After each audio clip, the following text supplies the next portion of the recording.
Please take the time to visit podsurvey.com/peasants to complete a short 21-question survey. Participants in the survey will be entered into a chance to win a $100 Amazon gift card. The survey can be taken multiple times, so feel free to visit back each month for your chance to enter the drawing. Please help support the show by using our Amazon links located in the description anytime you purchase anything from Amazon. It's a great way to support the show while just going about your normal business shopping on Amazon.com. Also, check out our storefront for Drunken Peasants recommended merchandise. Patreon pledges of $5 or more will now receive 2 private shows each month. In addition to the private shows, Patreon pledges of $10 or more will receive the Drunken Peasants post show after each episode of the Drunken Peasants, Ben and Billy's monthly shitty movie review, and regular behind-the-scenes vlogs with Ben and Billy. Sign up anytime to catch the future shows as well as past content. If you want to catch the post shows but you're not a patron, click the join link below this video to become a member of the Drunken Peasants channel. In addition to each post show, you'll also get special badges and emojis that you can use in the Drunken Peasants live chat. Streamlabs will be open for the duration of each episode. Click the link below to send us a message. Donations $20 and above will be read out through text-to-speech and will require our immediate attention. All donations below $20 will be read at the end of each segment. Keep an eye out for our weekly Streamlabs goal, which if we meet, we will do an extra show the following week. If you find any content you'd like to see us cover on the show, send it to drunkenpeasantsinbox@gmail.com. All submissions will be reviewed for possible usage in a future episode.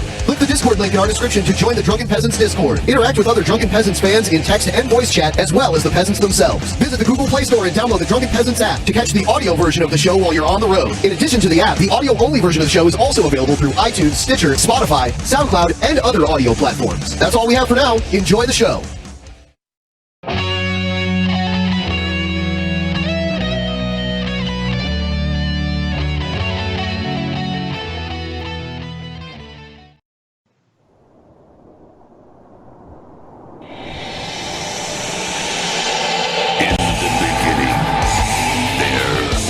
Nothing. And then there was the Drunken Peasants Podcast. Say, man, you got a joint? No, not on you, man. It'd be a lot cooler if you did. From the strangest corners of the internet, here to bring you opinions of the world from an altered perspective. Here are your hosts, the Drunken Peasants. Hello, everybody. Welcome to the Drunken Peasants Podcast, episode 594. And this is the first time in nearly 2 years there's no Billy the Fridge on DP. Yeah. No, I feel like I really should have gotten that bandana. And you're in the Billy cam, Nick. I can go and get that bandana if it'll make everyone feel more at home. I don't want, this shakeup. I know things can be difficult. Change can be difficult. And it's not a divorce. It's just a separation. Yeah. Well, we decided to be the cool kids and not go to VidCon. Yeah. Fuck that. Fuck that noise. I mean, who needs all those that? losers We over don't there. need them. We don't need them. All those eager fans just stampeding around, and when they pass by you chasing one of the Paul brothers, you can say it was partially for me. I had a kid come We up to have me each last year and ask if I was Post Malone. I had a kid come up to me last year and ask me if I've ever made a YouTube video. So Post Malone has tattoos on his face, by the way. I don't have that. They're temporary, though. Everybody knows that. I don't really think I resemble him that much, besides being a white, kind of chunky white guy. Was the kid really high? I don't know. I couldn't tell. It was. I didn't know who Post. That's how I found out who Post Malone is. I was like, who the fuck is Post Malone? I didn't know who he was until he almost got in a plane crash, and Jeff was like crying on Twitter about it. And I'm like, oh no, one of Jeff's like best friends is gonna die. And then I'm like, wait a second, how does Jeff know that guy? Turns out he doesn't. No, I didn't know it. So we have Girl Does Rant, also known as Squidward. I exchanged the cleavage for this. I hope you find it more erotic. The sad thing is there's 312 people watching right now. There's probably a portion of the audience that actually does. There's some cephalopod fetish in there. Yeah, definitely. No. I mean, there's been that video of that 45-foot giant squid going around on Twitter lately, and I'm sure there were some erections created at the sight of that thing. Oh, no doubt. I'm glad we're starting the show on a classy note, by the way. Oh, well. That's usually how it works here, though. Yeah. I'm the master of lowered expectations. And by the way, tentacle fetishes. We are doing 3 shows this week. Billy will be back a week from today, but we're doing 3 shows as usual. We're still going to do a bonus show next week if we reach the goal and all of that stuff. Tomorrow, or not tomorrow, but on our next show on the 11th, Asterios and Review Tech will be on with us. I don't know how well they know each other, but that should be interesting. Actually, I think and we're going to have Ghastly on that episode too. So Asterios, Review Tech, and Ghastly on that episode. Ghastly's a funny motherfucker. Yeah. Mm-hmm. And then we have Skep Talk here wearing his Shriner hat again. Yep, I started the process. Do you have one of those little cars? Not yet. I gotta get old and get through the whole Masonic process, but I have begun to infiltrate the Mason Lodge. Should you be saying this on a live stream? None of them are gonna find me. Oh, A friend of mine was actually offered membership because his father had been a member, and upon his death at the funeral, one of the representatives apparently came up to him and went, "Hey, hand me down membership or what?" But he chose not to join and came to Canada instead. So you have to flee to Canada if you refuse Masonic membership. Yeah. Yes. They can't, otherwise, they make you mud wrestle. They can't get you up there. It's too cold. I mean, Freemasons are all cold-blooded creatures. They're reptiles. So, is that where the reptilian legend comes from? Is that where they are? Legend. Yeah. It's just myth, guys. It's fine. No. Yeah. Don't believe everything you read. Oh, by the way, everyone who's using the Brave browser, please send us your bats. We haven't got to say that so far this month since that started happening. So check your bats and send them to us. We'll go over that later. Also, post show tonight on Twitch. Catch me over on Twitch for the post show after this show is over. And if you aren't using the Brave browser, you're missing out because it's actually a pretty dope browser. Yeah, it's the first time I'm hearing about it. It actually calculates how much time you save using it instead of Chrome, which is pretty cool. And what the Brave browser does is it gives you cryptocurrency based on how much you use the browser, and then at the end of every month, it gives you the cryptocurrency, and you can use it to send tips to people who are like creators on the internet, whether it's a website or a YouTube channel. Are we talking like any significant amount though, or what are we talking about? Pretty good. Yeah. Pretty good. It's not like it can be converted into real money you can send to other people. Yes, once a month. Once a month it gets yeah. cashed out. Sometimes it's hundreds, sometimes it could be thousands. Like the first few months it was really good because people were downloading it like crazy and using it for the first time. Right. But yeah, and you can set up automatic donations if you've got somebody that you like and you don't want to press buttons all the time. So sure, I do actually. That sounds very convenient. Yeah. Sorry, I'm still running Saints on Friday and Wednesday, and it's been a long time. Do I need to give you all of your ideas? From you? No, just the good. I mean, just the good ones, Billy. Just the good ones. I'm not Billy, motherfucker. My name is on the screen. If you need to double check. Yeah, well, I can't see the screen because I'm not using the Brave browser. All right.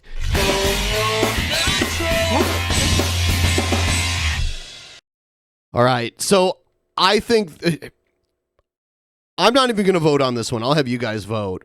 I'll just say I think it's not a troll because people are really this crazy, but I'll let you decide. Hey, welcome back, everyone.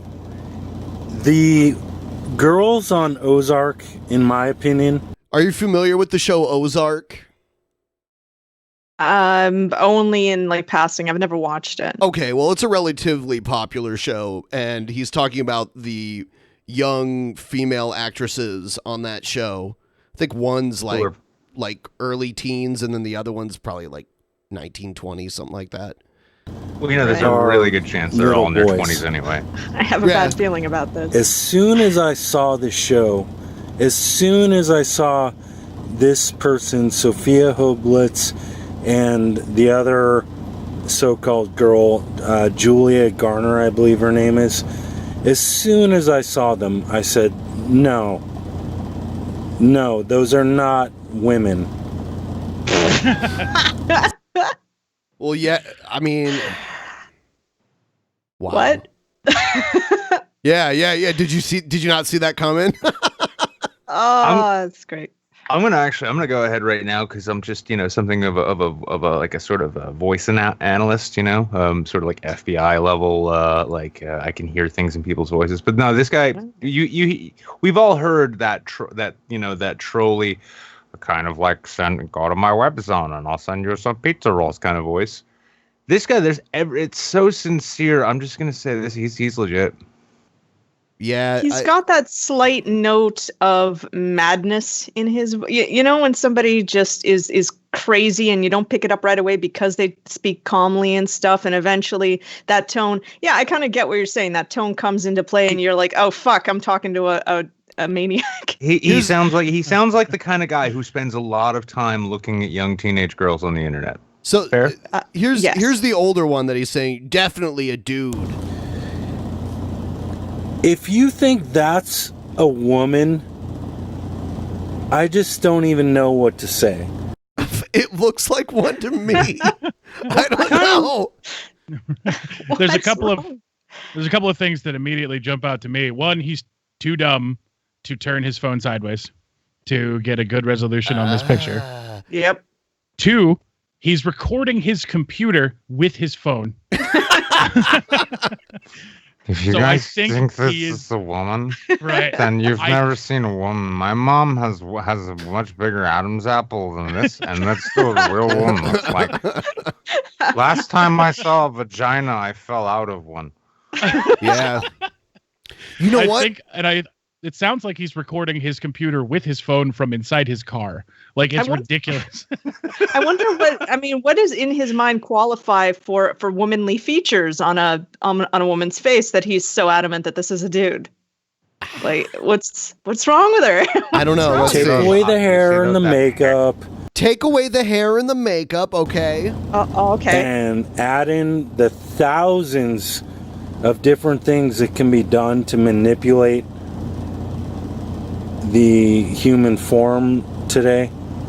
So he believes that they gave this actress on a TV show plastic surgery to make her appear like an actor, a male actor. Why are they doing this? What's the point? Because they're pushing the trans agenda, you understand? Exactly. That's a problem. He is transvestigating these actors, and if you look closely, I've never known a woman with eyebrows. Have you? No. No. Checkmate, trannies. And just think about it, people. Just think about it. That's all I'm asking. I've been thinking. Thousands of other people on YouTube are talking about this. Hollywood is one giant deception. The very meaning of the word comes from a tradition of deception. Wave the magic wand, fantasies come true, and they want you to believe in something that's really a total nightmare. This is a nightmare. Why? Nightmare fuel. And it's based on their vision of Is this what I'm basically into? returning to what they... Old man. An old man. Oh, okay. If you take the makeup off, it looks shit. exactly like the main character from Up. Whoa. Oh, fuck. Hollywood pushing that pedophilia agenda. This studio was run by Hillary Clinton out of the basement of Domino's. No, she's too busy seizing.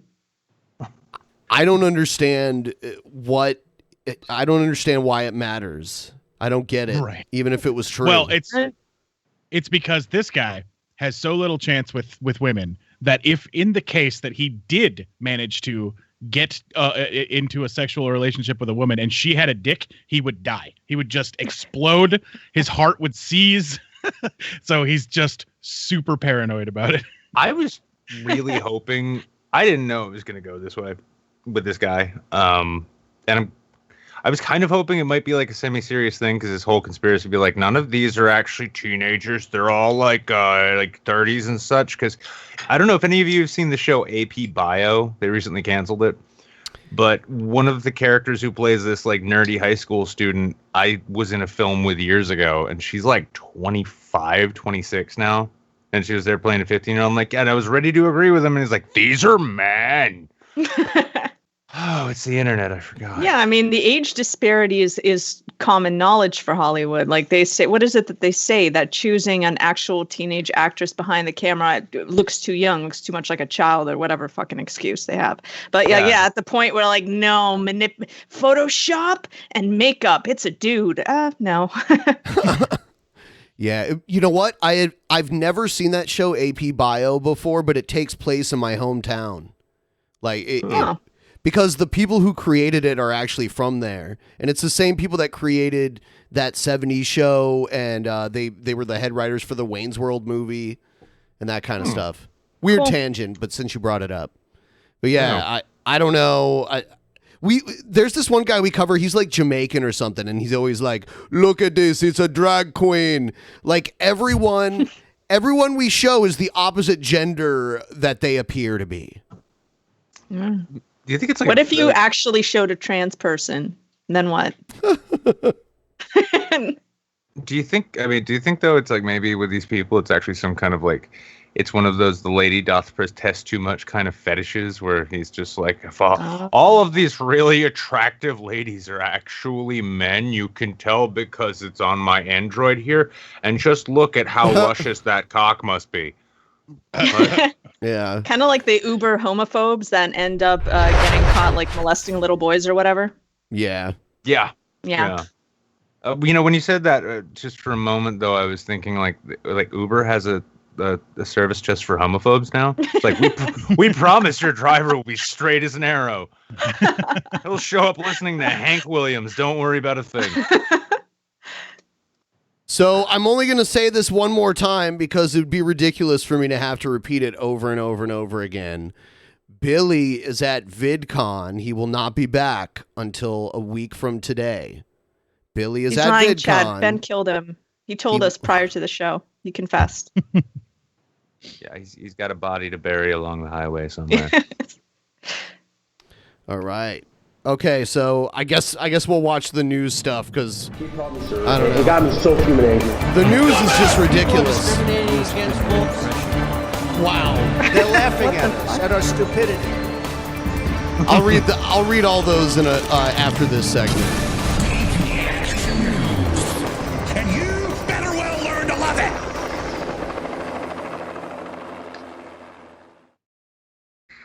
All right.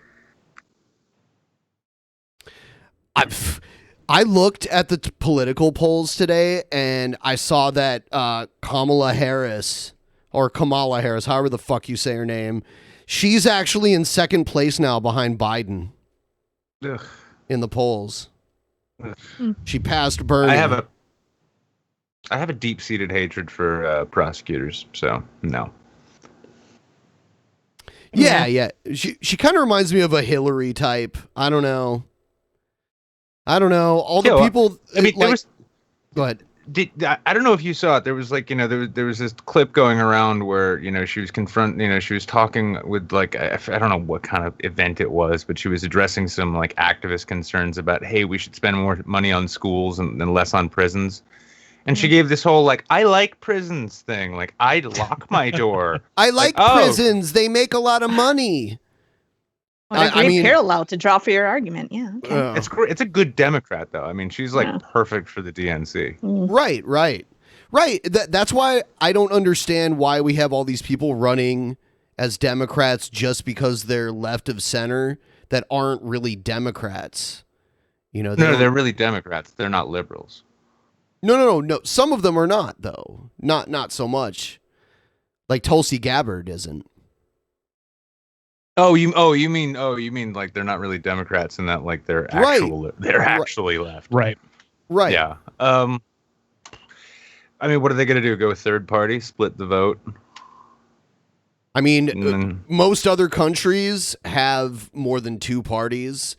I mean, you know. Oh, absolutely. But we're so stuck in our ways, and we're like, I mean, this goes back to Wilson and Bernays and Lippmann and it almost Creel. gets to the point where like the 2 parties are kind of like different factions within the same party. It's The Simpsons called it, you know, when the aliens invaded and they had that election, you could vote for Dick Johnson or John Dixon. Right. Right. Well, I mean, and that's kind of what they have in China, right? In China, they just have like a single party. Yeah. And Right. here we pretend that we have 2. You're right. Right. So that's why I don't understand. Yeah, split the vote. Let's get enough people willing to vote third party. Like, I think a lot of people are just followers and they want to vote for the person who wins. So at first that's hard, but once we see numbers going up, once there are people that are willing to see that other people are willing to vote for a third party, I think we should. I think I ran as a libertarian here in New Hampshire. Sure. For state, yeah. Well, I mean, I didn't really run because, like, as soon as like I was on, it cost $2 to get on the ballot. So I'm like, fuck it, I'll run for state assembly. $2. And then I just kind of like lost interest because I'm like, I don't want to knock on these people's doors. They'll pull guns on me like they used to. And I still managed to pull like 120 votes out of like I think 3,000 voters without even trying. So there are people out there. Not a lot of them. Right.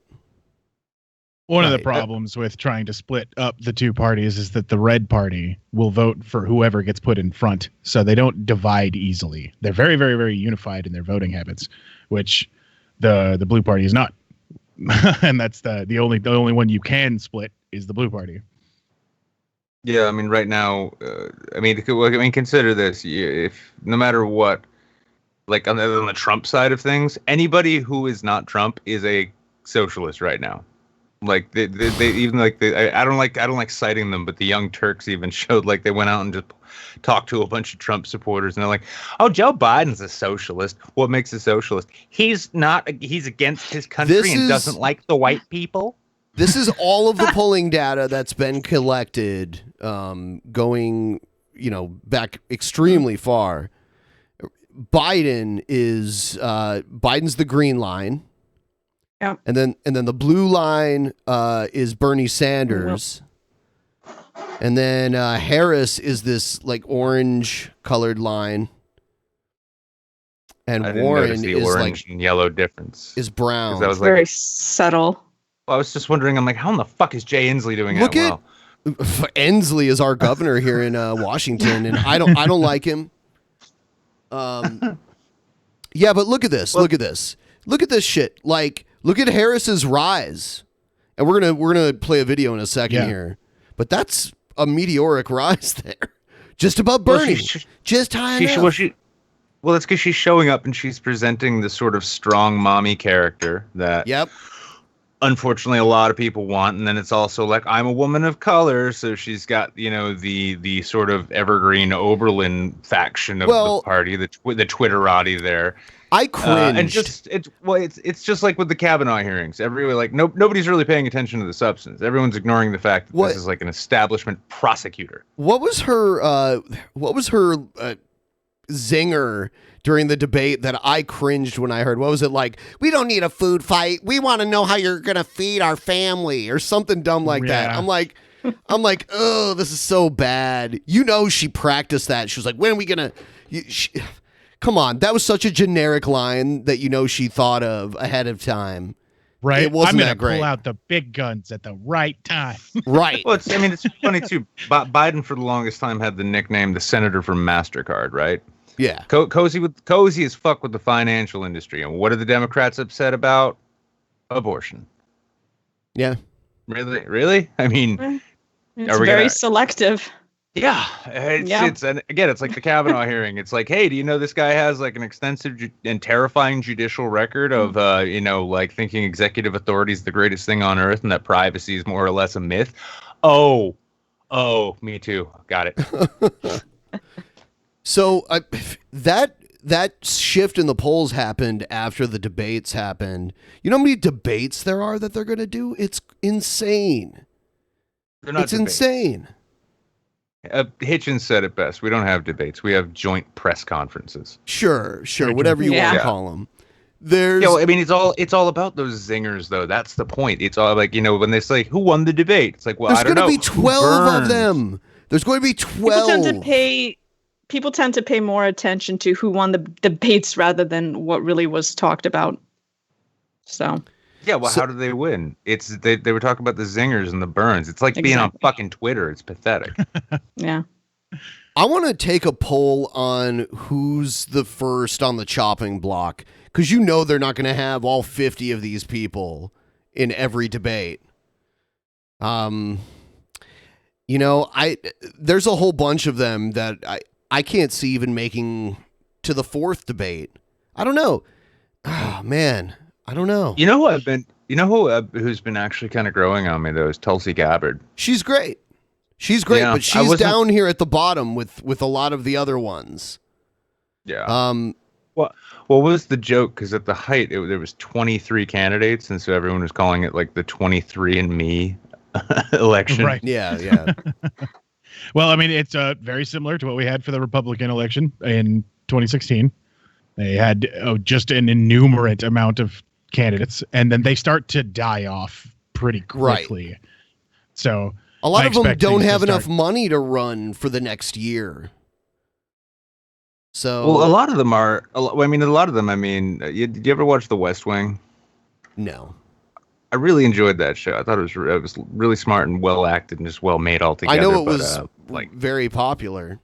It was a really good show, and it's rewatchable too. Because I mean, they have entire episodes dedicated to issues, and it's not like beating anyone over the head with anything. It's just, but I mean, like there's a part where like, while he's sitting as president, and he's like, everyone's like, what are we gonna do about this and that? He's like, I never wanted to be president. I just kind of wanted to make a splash and change the debate a little bit. There's some of those people, and then you've got a lot of these lower guys. All they want is to boost their name so people know who they are. We're gonna talk about someone that kind of stirred things up in a minute here, but yeah, I just want to put. I saw someone say Buttigieg, Gabbard, or Bernie. Man, Buttigieg gets huge donation money for one thing, but he's way down there. Tulsi, a lot of people really like Tulsi. I like her too. She's pulling 1%. I guess we'll see what happens when the real voting comes in. What kind of, and actually once the Iowa caucus happens, if an underdog wins that, which it does happen, sometimes they'll get a huge boost. So even after the debates and everything, that's how Obama kind of started rising above Hillary, which was not expected or planned. Yeah, because Clinton took the primary up here in New Hampshire, and no one was surprised because everyone here is just like, I don't want nothing to change in this world. I've always heard, I don't know if this is true, I've always heard that New Hampshire is one of the more conservative New England states. Well, yeah, I mean, it's really fucking bizarre though. Like for instance, like every state, and I mean that in the sense of like an actual state body, like including Canada. So every state we share a border, we are surrounded by legal marijuana, and you're more than surrounded. Okay, when the state is surrounded by it, there's legal weed all over it. There's no way the police of New Hampshire could enforce that. This besides is the crazy close thing, the border. Right? Well, here's the crazy thing. Like our opioid problem here, like, I mean, our addiction problem in this state, because there's fuck all to do. They don't ever want to spend anything on infrastructure, et cetera, et cetera. Our opioid problem is so bad here. The BBC came to my city of Manchester to film their documentary on America's heroin crisis. While the rest of the country was discovering there's an opioid crisis, we had fentanyl. When everybody else discovered fentanyl, we already had something called carfentanil, which is even stronger. Yeah. And our governor says no to legal weed, because it'll make our addiction problem worse. Meanwhile, the city of 111,000 has over 600 opioid overdoses each year. We've already practiced that line of thought for so long, and it just keeps getting worse. So I don't know how people can keep claiming that. Cool. You want to wave hi real quick? And hi. Then, this is Quinn, so you can go. Hang on. What time is it? All right, you can play with your computer and stuff for another 45 minutes. So here's Tulsi Gabbard, I think she's trying to earn some points here, but I like her better than Harris. But Tulsi Gabbard accuses Harris of political play. And All right. Congresswoman and Isn't that the 2020 name of the candidate game? Tulsi Gabbard is criticizing competitor Senator Kamala Harris over her comments about Joe Biden. In last month's debate, Harris criticized the former vice president for his remarks about working with segregationist senators. Gabbard joined Red and Blue yesterday, and my colleague Tanya Rivero asked her about her thoughts on the Harris-Biden exchange. I want to ask you about your campaign Twitter account, which today commented on the Biden-Harris fallout after their exchange on busing during the most recent debates. Now, you said that Harris leveled a, quote, false accusation that Joe Biden is racist. Can you tell us exactly what your issue is with how the senator is handling this? Well, exactly what I said there. I'm kind of surprised that she's defending Joe Biden, but let's see. Levying this accusation.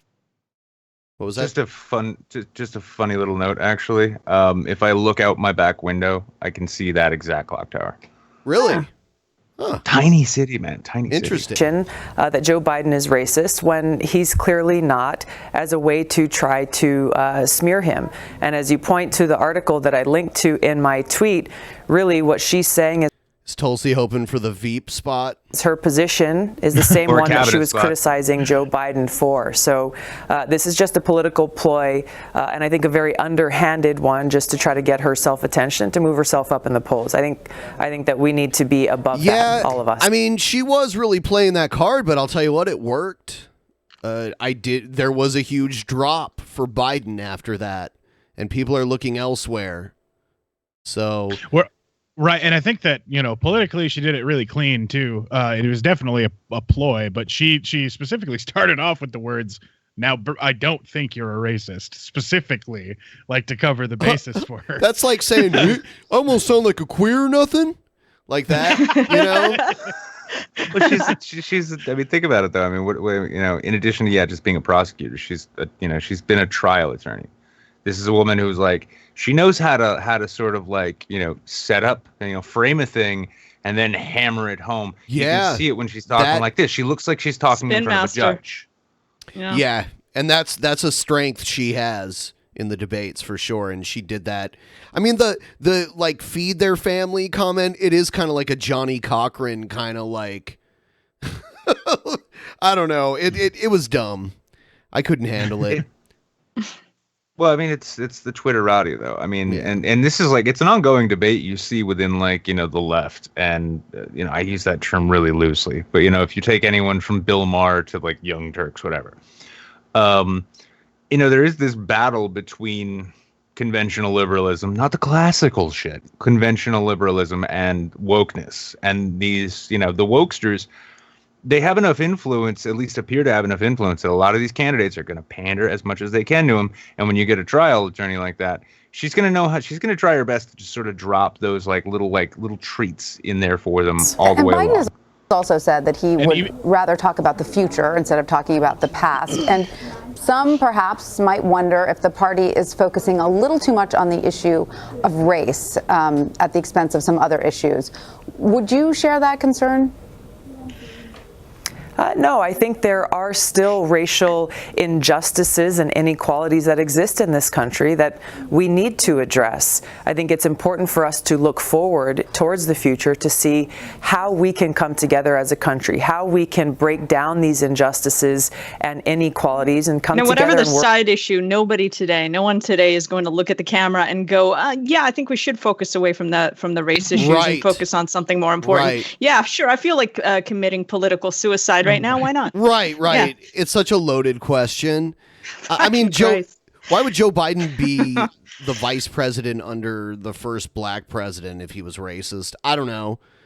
Well, Biden's not racist. He's a political opportunist. I mean, the guy, you can't. I mean, I've always stood by the notion you can't trust a man with hair plugs. Yeah, he was more bald like 30 years ago than he is now. Here's an interesting little, not thought experiment, but something to chew on. I think is that if Democrats really decide they're going to push race and racial equality and race relations as like their central issue somehow, or one of the big ones, Watch how hard the Trump team pivots to black unemployment's the lowest it's ever been. Yeah, because, the service sector has been expanding endlessly, hasn't it? But then we're not going to hear about, because we're going to hear all about the job growth. We're not going to hear about what kind of jobs. And then we're going to hear black unemployment is the lowest it's ever been, but we're not going to hear about cost of living or anything like that. So we're going to move on to the next story here. We haven't talked about this since this broke because we were on a break. But here's some information about the Jeffrey Epstein thing that happened. And I believe, is it true or not true that he gave like $25,000 to JF at one point? It's true. JF admitted it on like a podcast. I forget who he was talking to, but yeah, he said, yeah. Yes. Huh? Yeah. Let that sink in. Federal prosecutors continue. He's been recorded saying it. I heard to build you their case really against enjoy Jeffrey. the 11-year-olds. I heard you like the young ones too. I found that if you put their mind in the body of a fully grown woman. Epstein's alleged sex trafficking ring. The 66-year-old self-proclaimed billionaire has pleaded not guilty to several sex crimes. He's accused of sexually abusing dozens of underage girls as young as 14. Epstein has faced sex crime allegations for more than a decade. The hedge fund manager accepted a secret plea deal in 2008 that forced him to register as a sex offender. Mola Lenghi takes a closer look. The alleged behavior shocks the conscience. The newly unsealed indictment alleges Jeffrey Epstein started abusing underage girls in 2002 with alleged encounters at his New York City mansion and Palm Beach estate. According to prosecutors, victims were initially recruited to provide massages to Epstein, which would be performed nude or partially nude, and typically include one or more sex acts. The girls were recruited in a variety of ways, usually by employees of Epstein and sometimes by fellow victims. The victims typically received hundreds of dollars in cash. Only hundreds? What a cheap motherfucker. I was going to say. Yeah. Weekend, federal agents forced their way into Epstein's $77 million New York City townhouse. You can see the damage to the door. During their search, investigators say they discovered at least hundreds and perhaps thousands of sexually suggestive photographs. Some were allegedly in a locked safe containing compact discs with handwritten labels such as "Girl Pics Nude." Subtle. But I guess I shouldn't be surprised from a guy basically running a fucking teen sex ranch. Yeah. Well, I mean, these are things that they just found, and this comes after he'd already gone through trial and been convicted. So, it's kind of the nature of things these days. If you're rich, you're powerful, you're connected, you can get away with anything. He's not getting away anymore, though. Yeah, this is going to be real hard this time. Yeah. Oh, yeah, not now. But I mean, it's almost kind of curious to wonder what caused him to suddenly be like, to suddenly be offered up for sacrifice like this. Because he got away with it this long. Did he keep doing it? He's got a lot of famous contacts and political contacts and shit, right? Did he keep doing it after he got away with it? Is that what happened? So he got popped for it in Florida. And apparently, and this is what I was hearing today. I think it was on DeFranco was pointing out. But yeah, while he was serving his 1-year sentence, he got work release, where he could be out of jail 12 hours a day, 6 days a week. Yeah. Yeah, and this is after he's been caught fucking sexually assaulting underage girls and pulling this kind of shit. Here's one of the most disgusting things, and I put a video out today. It's up for patrons now, and it's going public tomorrow. And it's kind of a similar thing, loosely connected in this way to the whole kids in cages immigration thing, right? The fact that we can look at shit this revolting, we can look at pieces of garbage like this and hear about the shit that he did, and in the same way we can see families and children in cages lying in burrito wrappers. And the first thing you'll see, all of the big pundit types, not just the mainstream ones, but your Twitterati types, your hardcore MAGA kids, your hardcore, vote blue wave people. The first thing they go to, whose party is more responsible? Oh, who's he more connected with? Oh, is he big on Trump? Is he big on Clinton? Fuck you. This guy raped kids, trafficked them into prostitution. I don't give a fuck about your party, your ideology. I don't give a fuck what candidate you like. If that's where you go with it, please go fuck yourself. Buy a Wii off of eBay. Get a new fucking hobby. He's So not only is he guilty, or he's allegedly guilty of child molestation, and he had taken plea deals in the past for it. Now the president is defending. So there's someone who used the Secretary of Labor. The Secretary of Labor who used to work for him, at the time. right? Yeah, no. He was the if I had this straight, he was the prosecutor who basically cut the deal so this guy could get away with just having to register. Okay. And he was the and we have the quote from Trump saying, "I've known him for 15 years. He's a great guy. Really loves the ladies. A lot on the younger side. He's a lot like me, et cetera, et cetera." And then is that proven? And then, yeah, no, that's a quote from Trump. Yeah, he gave it in an interview, and then when he sat down recently over like the weekend there, he's like, "Oh no, I was never a fan. I was never a fan." And I haven't talked to this guy in 15 years. Yeah, and I feel really bad for. Here's Trump getting questioned about it. Well, you know, I met Secretary Acosta this first time I know when I made the deal to bring him on into the administration. I can tell you that for 2.5 years he's been just an excellent Secretary of Labor. He's done a fantastic job. Now, part of it is... So not only is he guilty, allegedly, of molestation, but he also is giving, $25,000 to white nationalists on the internet. Our economy is so good. Our unemployment numbers are at record lows. So many good things are happening. But the fact is, he's been a very good Secretary of Labor. Maybe JF should refund that money. Good faith move. You think he still got it?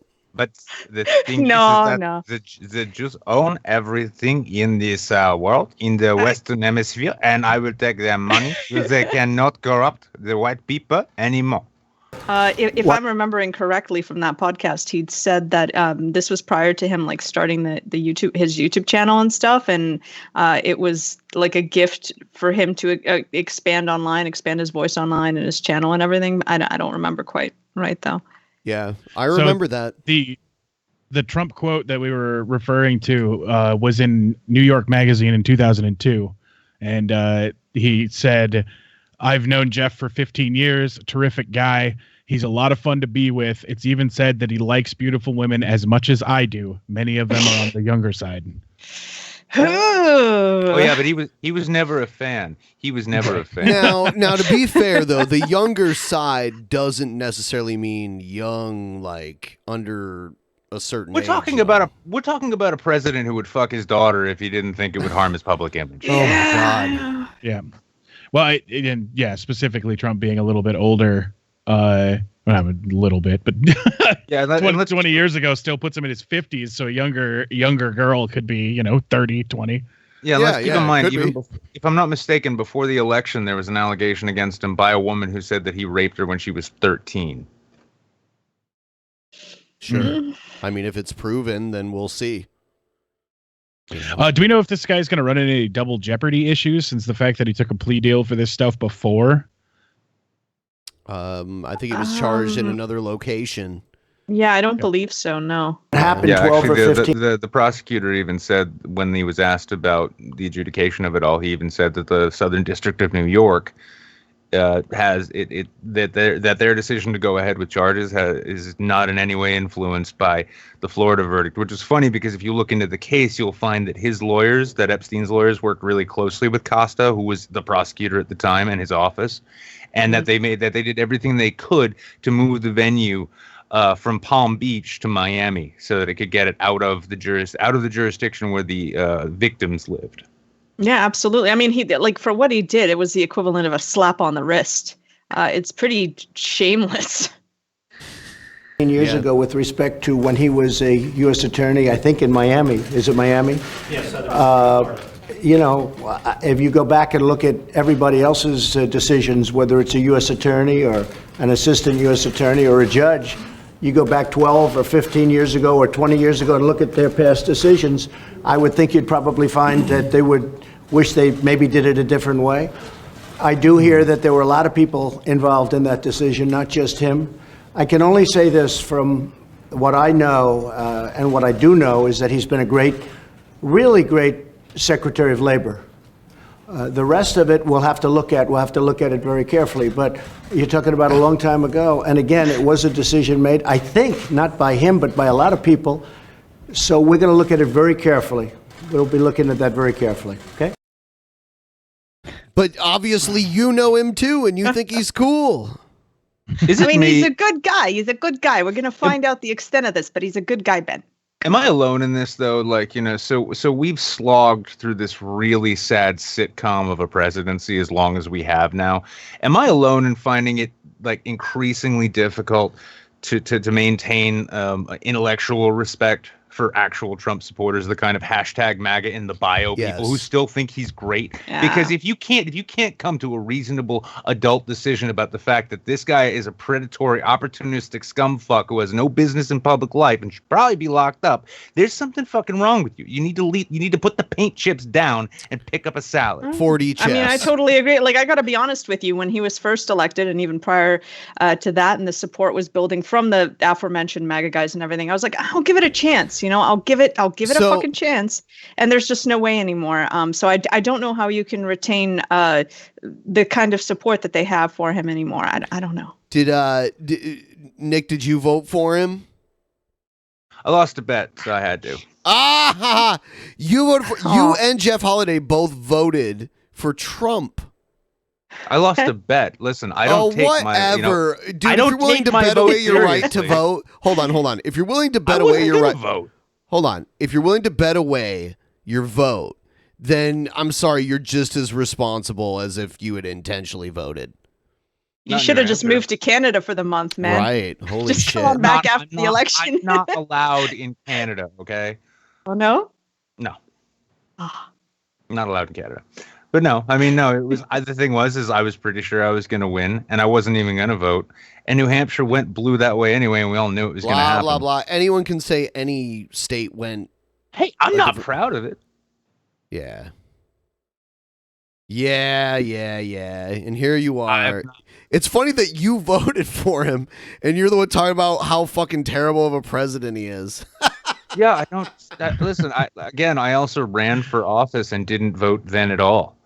So, I mean, like, I worked in politics for 10 years, dude. It's hard for me to take this shit seriously. Yeah. Okay, anybody else? Jeffrey Epstein is a terrific guy. Well, I knew him like everybody in Palm Beach knew him. I mean, people in Palm Beach knew him. He What was does that a mean? fixture in Palm Beach. I knew him like everyone in Palm Beach knew him, okay? What the fuck does that mean? There are 14-year-old girls in Palm Beach. Just saying. Did he know them like they knew him, or? Apparently. They falling out with him a long time ago. I don't think I've spoken to him for 15 years. I wasn't a fan. I was not, a long time ago. I'd say maybe 15 years. I was not a fan of his. That I can tell you. I was not a fan of his. So I feel very badly, actually. Hold on. No. Now he's saying he wasn't a fan of his? Mm-hmm.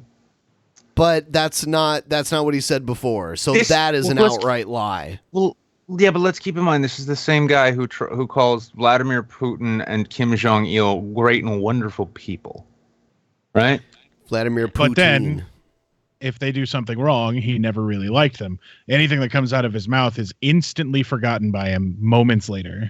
Well, see, and again, the central problem here I'm finding too is like the fact that Epstein got the plea deal that he got before. I mean, you heard about that case in New Jersey recently, right?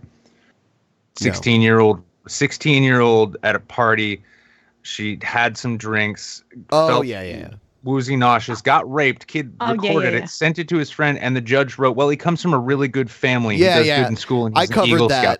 He has affluenza. Yeah, that's basically. Exactly that's where we're at, though. We've got two separate. We've got two Can't separate believe codes that's of a law. Billy said it was rape culture. I said no. It's the rich helping out the rich and powerful helping out the rich and powerful. It's plutocracy. You can get away with anything if you come from a good family.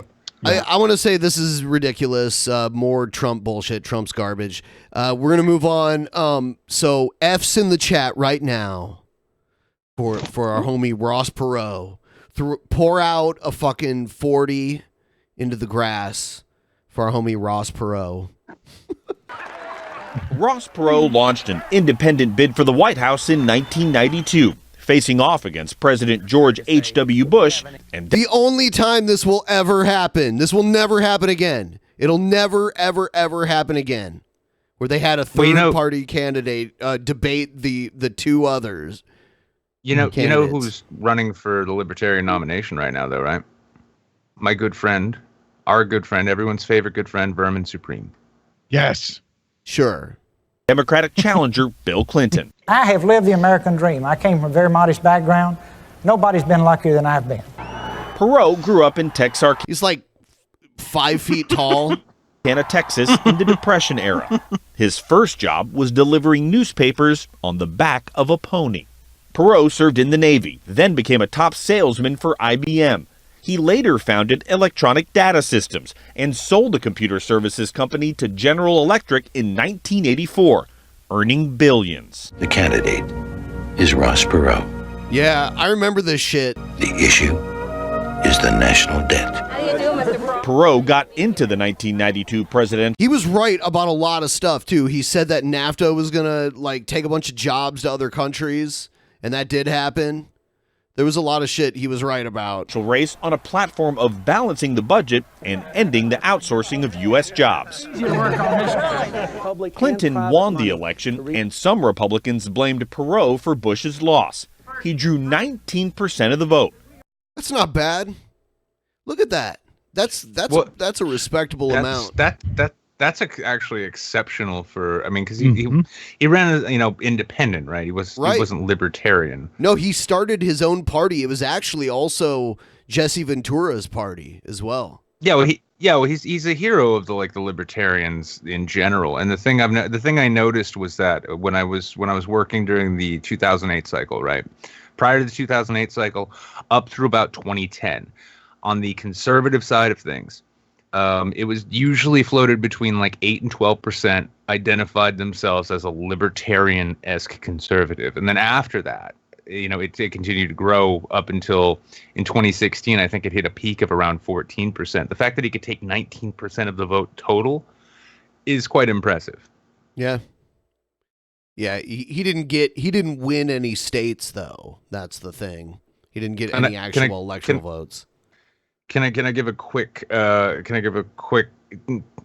tilt of the hat, not to Drake Timbershaft, Ross Perot, the greatest elf in the Council of Elrond. The largest percentage ever for a third-party candidate, and ran again in 1996. Perot received a special award from the Veterans Administration in 2009 for his work on veterans issues. He continued to speak out against unacceptable CBS News. Yep. Yeah. Rip Perot. Yeah. It's kind of fucked too, because I kind of remember that election, and I remember during it and well after, Perot was a perpetual punching bag. He was the butt of every political joke on SNL in that time. Yeah. And then to look back at what he actually did, there are not too many big names in politics that have existed in the last 20 years that could really hold up like that. Right. For the next 5 years, the word third wheel was replaced with Ross Perot. Yeah. Well, then we got Nader. Yeah. Well, then we did get Nader. I'll be right back, guys. Gotta make a run to the loo. I'll be right back. Sure. I'm next. But yeah, you guys remember, right, when Bush won and everyone's like, "Oh my God, Gore got nadered." It's like, no, Gore got jebbed. He got jabbed. Yeah, jabbed. Jabbed. and everyone clapped because he asked so nicely. Yeah, I don't know. I mean, I've been even on my own channel, I've talked about political issues for a while. I kind of dipped in initially with the shitlordy anti-SJW thing just because I hated seeing what was happening to the left, and then I realized the notion, it's not a swinging pendulum of left to right. It's a wheel of batshit crazy. I mean, I saw Lauren Shen, roaming millennial there, had a special recently, and she was tweeting all about it, being Christian is a controversial thing now. Get the fuck out of here. Is it? Right. Is it really? I'm glad the extent of the complexity of the politics around me was when Rob Ford was mayor. So that's all we have to worry about. He was fun, wasn't he? He was great. We miss him. Well, no. I can't remember. Was that one of those situations where like his behavior was erratic and absolutely insane, but as a mayor he did some good shit? Was it one of those situations? Yeah, I mean, he wasn't too bad. It was mostly, he was on meth a lot. Yeah, which puts a bit of a wrench in your public. But God, near the end there, I mean, it just really, because he wasn't too bad initially. It wasn't until like the kind of the footage got leaked of him buying the drugs and doing them, and then he just went completely off the deep end. Sorry, go ahead. No. I was just gonna say, because a friend of mine sent me an interesting article. I'm gonna try and actually send it to Ben to see if he can toss it in there. Just because this came out of Fall River, Mass, I believe. Okay, it was back in March, but their mayor, Fall River's mayor, he was charged in a federal indictment and recalled for snatching how much? He opened an app that was supposed to help businesses connect with consumers, and he got $360K from them. $360K from them for this app. 230 of that basically went to just bankroll his own lifestyle and his political career, and then they reelected him. I'm like, this is some Huey Long shit right here. Holy shit. Yes, chat. Rob Ford was good at doing meth. Yes. And it was highlight of his political career. I mean, that's what he's remembered for, yeah. Yeah. Ben, if you get a chance, just because we were just mentioning it, I sent you a DM on Twitter with a kind of odd story a friend of mine sent me today. I don't know if you've got room in your slate for it, but yeah. Well, this is the thing. It's like that Huey Long thing, though. Like, some politicians can be actually corrupt as fuck, but as long as they actually do things that people like, people support them. Right. Yeah. Currently in my state, half of our legislators are gone. They just left. So it's Fall River Mayor. What? How do you say his name? Jaciel. Hasil. Korea? Hasil Korea, I believe. Korea. No, Career. Oh, you can say it with a Massachusetts accent. It's like Jaziel Korea. But in an unorthodox turn of events, voters in Fall River reelected their embattled mayor Tuesday on the same night that he was recalled from duty. God bless the voters. I think Socrates had something, was onto something when it came to, because if you scroll down, you'll see Korea collected more than $360,000 from investors to develop an app that was supposed to help businesses connect with consumers, prosecutors said. He allegedly spent more than $230,000 of the investor funds to bankroll a lavish lifestyle and advance his political career. An investigator at the time said the indictment was handed down in October that Korea had turned investor funds into, quote, his own personal ATM, using cash for items including jewelry, designer clothing, and a Mercedes, as well as to help finance his political campaign and make charitable donations, which I'm pretty sure is really, really illegal. Mm-hmm. After pleading not guilty in U.S. District Court to charges of wire fraud and filing false tax return, Korea predicted he would be vindicated and vowed not to resign, saying it was up to Fall River voters to decide if he should continue serving. 4,500 voters signed a petition to force a recall vote. It has marked the second time in 5 years Fall River residents were deciding on the early ousting of a sitting mayor, so apparently they're just used to this shit. We got Meds, Peds, and Billy the Fridge in the chat. Oh. Yeah. Hey, Billy, if you want, I can go and get a bandana. I don't want people to feel too uncomfortable here. It's called a bandana. A bandana, yeah. Yeah. Flanagan was recalled in 2014 by voters angry over trash collection fees and fire department layoffs. So you lay off some firefighters and you have some problems picking up the garbage, you're out. You rip off some investors, you're fine. He won a seat on the city council. Yeah, and so this guy gets recalled and reelected in the same day. So look at that face. Have you heard about this? Have you heard about this announcement that was made? It was just edited recently too, apparently. You know about this? This is a new. No. YouTube This is always new. rolls out new things around VidCon, and this is last year it was their friggin' what was it, the member shit and the like subscriptions and all that stuff. Oh, and by the way, guys, if you're watching right now, everyone, please like the stream. Like the stream. Make sure you're still subscribed. Please make sure, because they will unsubscribe you. This is slightly better, but it doesn't exactly address the problems we have with content ID claims anyway, bullshit ones anyway. But okay, it makes it a little harder, I guess, to follow the bullshit ones. So what they're saying is that there's going to be new editing tools to where, like, if there's something, because I've had this problem before where I've had to like re-upload something that was edited to get the thing I didn't want in it. So now theoretically I could, upload something on private, and if it gets hit, I can slice that part out and then make it public. I mean, okay, so it kind of streamlines the process a little bit. I mean, I've had some stupid ass DMC. This wouldn't really address it. Like I had a DMCA claim on a dude that appeared on one of my old podcasts, and he filed the DMCA for his own icon appearing on the podcast. You know what I mean? But so, like, he was Ben, on it. Yeah, like Ben, if you came on my podcast and instead of you, there was just like a picture of you, and then you went and filed a privacy complaint, whatever the fuck, this was like a while ago, against it to take it down. That's basically what happened. And I emailed YouTube and I'm like, what the fuck? No, and they didn't help. Well, that was, I mean, that's some of the bullshit. Yeah. Well, I mean, some of the crazy shit I noticed, because like when all that dumb fuck drama kicked off, like 2 years, year and a half ago, whatever. The shit that like really hit me and Jeff and a bunch of other people real hard. I noticed that around that same time, somebody had just filed a full-on copyright claim on like 2 of my early ass videos, and those things, like the ones now, are really pretty much nothing but me sitting talking out of my own face.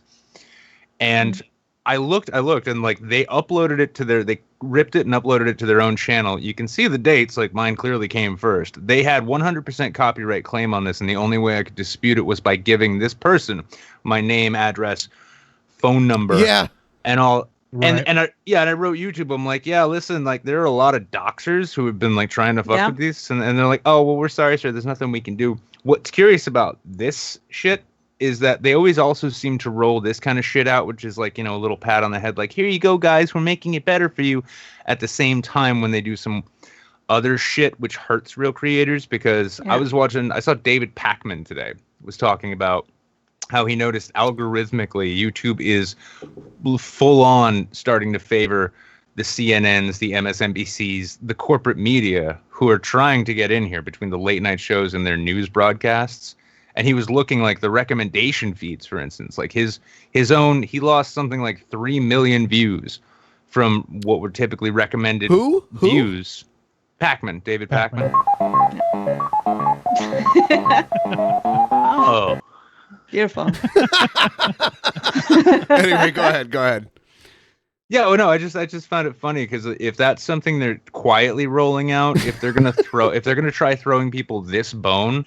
And like, here, guys, we still care about you. We really do. We really do. I want to know why they wait for Rewind. They wait until the high-profile event to make these announcements. I remember I was there last year, and all that new stuff rolled out. People were like, "Oh, they just announced this and this." I'm like, "Oh, okay. Well, we'll see how that gets implemented." I think this is a diversion from. I heard in some markets they've eliminated comments altogether. Right. Yeah. By the way, pro tip, if you do get a claim against you and you don't want your shit doxxed, you can actually go through a legal representative to fill in the address. And it doesn't even, at least in Ontario, it doesn't cost that much, which is what I did. Or you can get a mail drop. Or, like whatever, if you don't want to. But, some people don't want to use their real names either. So I just don't want to use my fucking phone number. I mean, it's bad enough I get calls telling me I can refinance my car. Can you guys tell me what the fuck is up with gender reveal parties? Why do people do this? Is that like a baby gender reveal? Yeah. What is this? Like, Oh, honestly, I kind of understand. There's some people that are fucking insane about like not just getting to know the gender of the kid, but like whether or not it's a boy or girl. There's some people that are crazy for that kind of shit. Yeah. Yeah. Keep in mind these days, gender is like to some people, it's like the single most important thing in a person's life. I've heard that now during gender reveal parties, the parents will have some elaborate way of displaying the gender of their unborn child. And you pop balloons and they're pink for girls or whatever the fuck. Oh, this goes beyond that. Oh, I know what this is. This is out of Australia, I believe. Here it is. Vision of a Southeast couple's bizarre and dangerous gender reveal stunt has been captured by drone. The hooning act quickly taking a sour twist, exploding into flames. Okay, so they had their car leak blue because it's a boy, everybody. Spoiler alert. Yeah. Plumes of blue smoke billow from the tyres of a souped-up sports car. Onlookers with camera phones in hand walk along beside the car filming the stunt. Okay, I'm sorry. If you're doing this, I'm sorry. You just think you're more important than everybody else in the world. Like, who gives this is a just shit? embarrassing. This is I know. embarrassing. No, the saddest part. The saddest part is when I heard it burst into flames. I'm thinking like, oh yeah, I've seen this one about a month or two ago. Jeff and I covered a gender reveal party in which a guy's entire lawn caught on fire. I saw that one too. I'm getting confused as to what fiery fucking horrifying accidents are coming about as a result of gender reveal parties. This is the world we live in now. When the tyres catch fire and the car explodes, blue smoke turns to black as flames consume the car. The tires Yeah. Enjoy your Bitmobile, you dumb cunt. You sheet cunt. I thought that the spinning tires were going to catch real good and like the front was just going to start rolling and he was going to murder everybody. But this is a better turnout than what I was thinking. no one got hurt. Just a car blew up. I was going to say, was the pregnant woman in it? They got out. They got out of it. And caused the fire under the vehicle. Behind the wheel is Samuel Montesalvo, who goes by his middle name Tyler. This hooning is a gender reveal stunt for a yet-to-be-born baby boy. It almost gets the 30-year-old driver killed. It might have been something with the compound of the tyre that generated the heat to cause the fire. For his antics at Norwell on the Gold Coast, Montesalvo was slapped with a $1,000 Mommy, fine how did and a Daddy 6 die? I just want him to say, "That's not a knife. This is a knife." That's not a boy. Month license This is a boy. disqualification. He laid low inside his window tinting business today when approached by 9 News. There are countless gender reveal videos online. People thinking of creative ways to announce the sex of their unborn child to family and friends. Burnout gender reveals are nothing new either. Only this time it ended with a criminal charge. A criminal charge. Damn. Add insult to injury there. Bizarre stunt that could have gone horribly wrong. Condolences. I can understand the excitement of people wanting to do something special for a gender reveal, but doing that sort of thing on a public road with people standing in front of the car as you... No, it's the gender. You know what? Just outlaw gender reveals, please. Or at least retarded ones like this one. Yeah. Like We don't know. this. We don't know. Wondering about those because, like, a lot of times I've heard it. Like, some people, especially like real car enthusiasts, they'll fill their tires with gases that aren't air.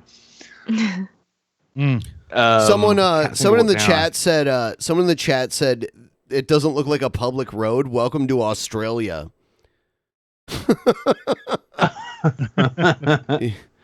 Yeah. Fucking now, this is the weird thing, and this is why I think we need to start issuing breeding licenses. Though, have you ever? Fuck, I picked up his accent. God damn it. Oh, dang it. No, have you ever heard of Menzies parties?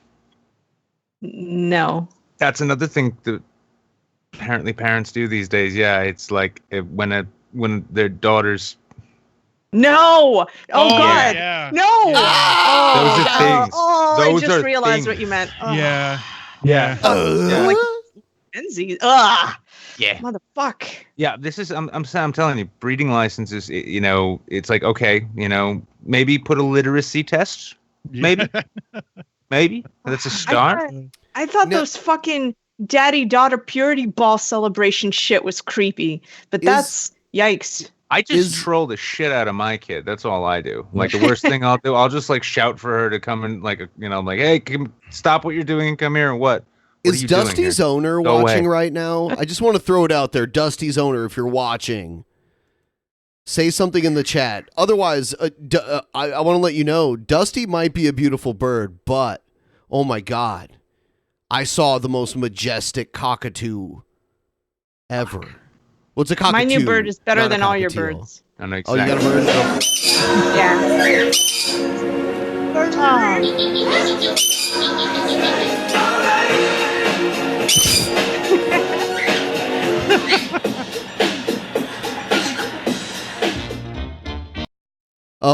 People said no goal. Oh, you know what?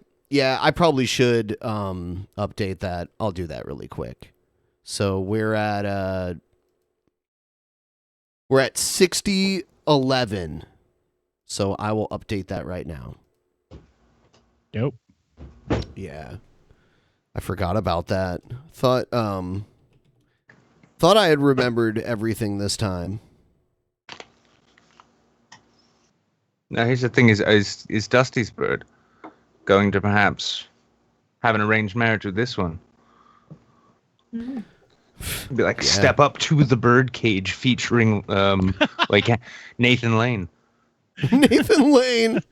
The Birdcage. Yeah, well, it was him and Robin Williams, and we can't exactly have Robin Williams back now, can we? Oh man, rub it in, why don't you? What do you think my hands are doing off camera? Cheap as fuck, I know. Jesus, I'm ashamed of that one. All right. Oh yeah, I have to read these Streamlabs really quick, and then we'll move on.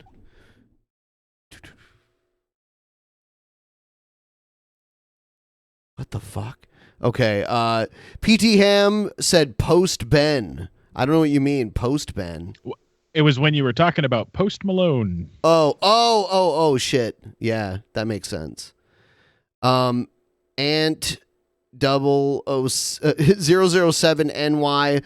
Billy Fuel can't melt steel beams. Can you say that Anthony Joshua is a sweet boy? Anthony Joshua, you are a sweet boy. PT Ham, $20. GDR, can you do a Squidward impression? I don't actually watch the show enough to do an impression. I just felt like his face reflected my emotional state tonight. Yeah. Yep. Crab 90. Yes, absolutely. Abandon the Republicans and the Democrats. I agree.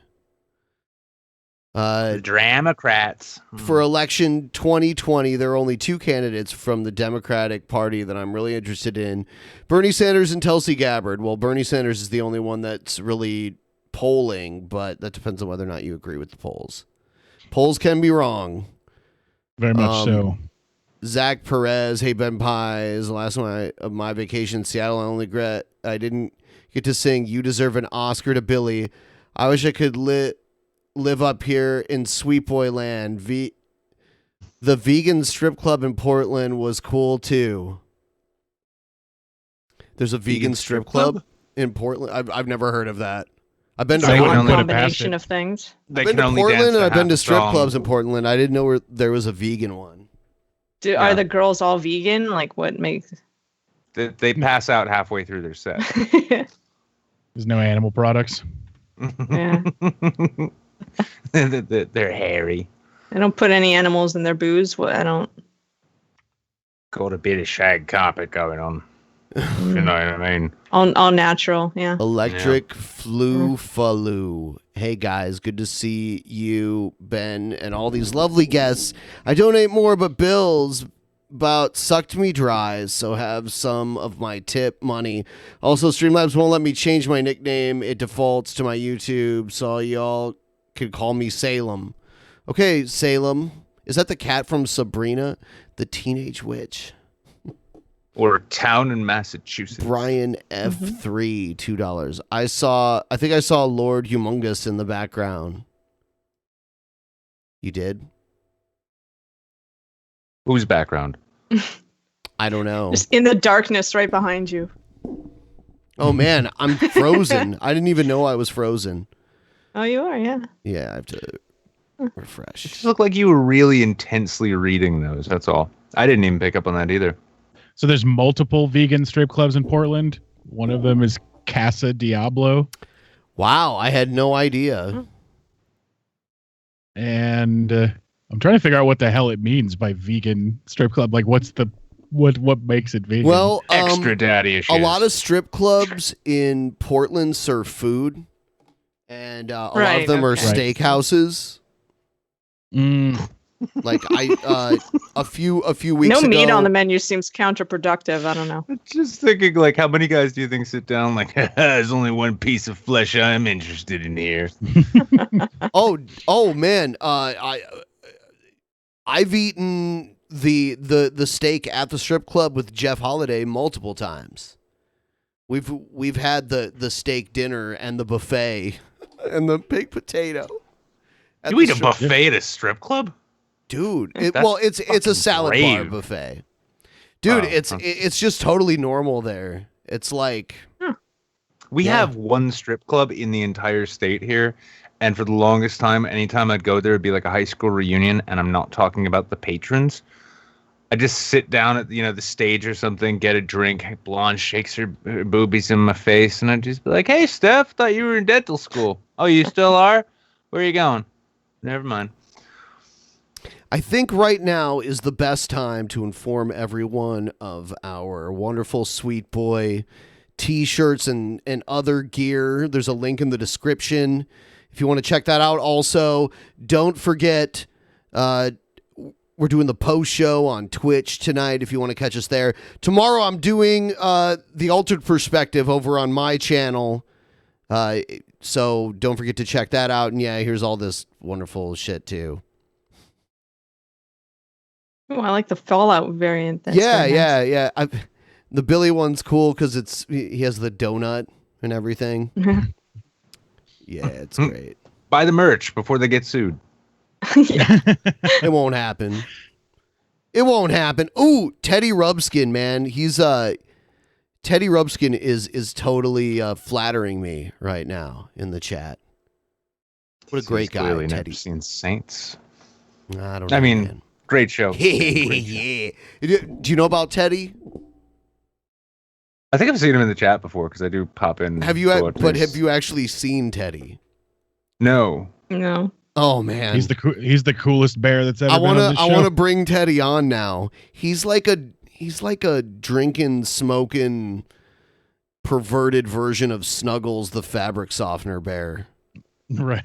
I mean, I remember the old Teddy Ruxpin bear toys that had like the cassette players on their backs. Yeah, you guys remember those? Yeah. God. He's similar to that. I'd never made the connection actually between that bear and the Ted movies. Ugh. So we're gonna move on to the next segment. I will bring Teddy on. Like if Teddy can get ready, like I'll bring him in. Oh yeah, see Jeff is vouching for Teddy in the chat right there in the Patreon chat. Oh yeah, there he is. Yep.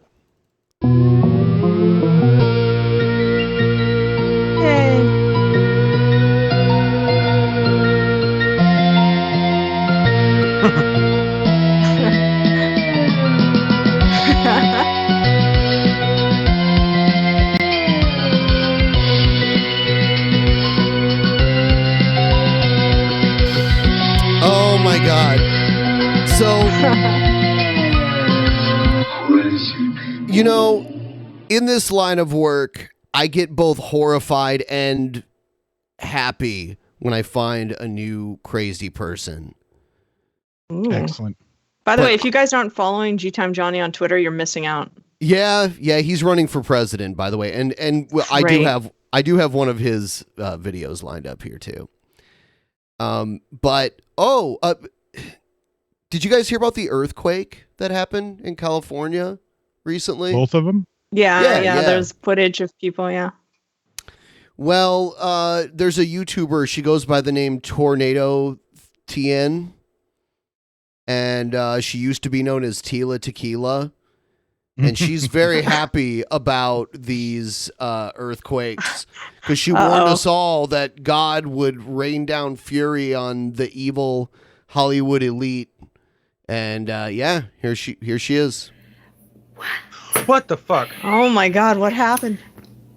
Y'all know this is the happiest day of my life. So I've just been here like painting and listening to like Claire de Lune or whatever. How do you pronounce it? The opera music while I'm painting, and then I was just going through some of my comments, and one of you guys was like under my warfare video that I made today called Prayers to Destroy Wickedness, and he said that there was just a 7.1 earthquake. She's happy that there was a 7.1 magnitude earthquake. I can't imagine this will backlash on her at all. I don't have Netflix, but I had no idea they were going in this direction for the monster for the new season of Stranger Things. Have you watched season 3? It was great. No, I haven't. She looks like she got in a fight with the Photoshop smudge tool. Wait a second, hang on. Wasn't she claiming that she was an alien? Like she was from Mars or something, right? I don't think so. I think she claims that she was forced to join the Illuminati when she was, more famous back in the day. I think she's claiming that kind of weird stuff. It happened like right after and now she's the bride of Jesus Christ, actually. That's her new shtick. So her and Gail have a lot to talk about, actually. Is she like she is second Gail in command level on the crazy. starship, or is she number 2? Is she the Riker to his to the Picard? What are we talking about here? She is Gail levels of crazy. did all those warfare prayers today with you guys, remember? And I said those are like super powerful prayers, and I said it's like, you know what, you guys want to move, but how many of you guys remember when I was on Instagram, I kept screaming and screaming, if you're living in California, move out of there now, move out of there now. How many of you remember that? I've been saying that for like forever. I've been warning everybody to like get out of California. But everybody's like, you ain't no Christian. Oh my God. Yeah, you remember? I was telling Yeah. The crack you don't smoke is better than the crack you smoke. What gives you the impression? Is this the crazy, wild-eyed flailing, or what tips you off? Holy shit. So many people. I was like screaming it so loud. I was like, everybody leave California. It's going to blow off the face of the earth soon. And nobody listened to me. Well, actually, there was 2 or 3 people that wrote me that. I mean, earthquakes have been happening in California for a very long time, and it didn't blow off the face of the earth. It's still there. So you're not right at all. Yeah. I made that psychic prediction that it was going to rain in England sometime this year, and no one listened to me. It's fucking, I hate it when people take pleasure out of stuff like that. You fucking ghoul. Ugh. Actually took heed the warnings, and they left California. They're like, I'm moving here soon. And one of them actually even bought one of my paintings, and like 2 or 3 people actually did move out of California. I mean, maybe you knew people that moved out of California, but did they do it because of your crazy shit, or did they just do it because they couldn't? Yeah, they wanted to get away from her. Yeah, well, I mean, people who live in LA, I mean, there's no shortage of people who live in LA who are on social media saying, everyone just needs to move the fuck out of LA. This place is terrible. Just get out of here now. And then every year VidCon attracts more. But that's crazy, guys. But didn't I tell y'all I was going to send California a 10.0 earthquake, and now it's rising. Oh, it's rising. You were going to send one? Wow, that's crazy. Ooh, that means California, it's you even are more indeed vindictive because this would be... She's got a tracking number and everything. Her fault, specifically. Did she like speed dial God and order an earthquake, like takeout? Like, what are we talking about? coming DHL in the morning. Yeah. Dung hole. I don't know about y'all, but I feel so good. I'm actually sitting here painting. I She's was happy that there was an earthquake in. Okay. painting. This one's for. You feel it's for my good because you're customer euphoric in, because you're off your meds. Get back on Australia. your meds. And at first I Well- painted something. Word in the chat is that it's because of brain damage. Jeff was saying that from an attempted suicide attempt. Yeah, I'm also seeing aneurysm. Yeah. Okay, yeah. I don't know. Yeah, I don't know. I don't She know. has 2 kids. One's like still a baby. Yikes. Right. Yeah. Crawling around in her videos in the background. Yeah. I don't feel so good about laughing about this anymore. No, I mean, I don't still know if do y'all it. know this.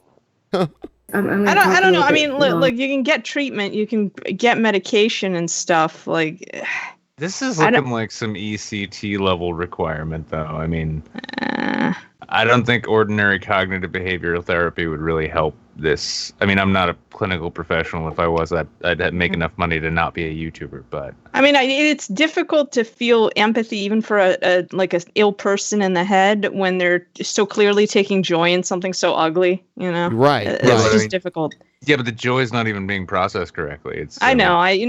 That's a fair point, but it's Yeah. just hard to anyway. we're off subject. Just to give y'all more time to get here, in case you're like, ooh, scared. Y'all need to hear a word from the Lord. You can come to my channel, because I guarantee you, like now people want to start paying attention more.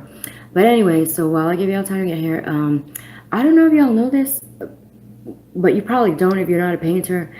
Teddy Rubskin said he's signing into Skype. You guys get to meet the Teddy Rubskin. I hope Yay. you're all very, very excited. highlight of my night, I'm sure. Mm-hmm. You guys can Wanna ask go him tell- any questions you want.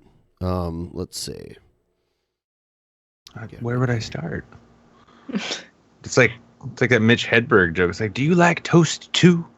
It's kind of hard to really talk to a guy when you're not familiar with his body of work. It's not stealing if they're dead. Well, I mean, maybe it still is, but he's not around to tell me. We'll see if he joins.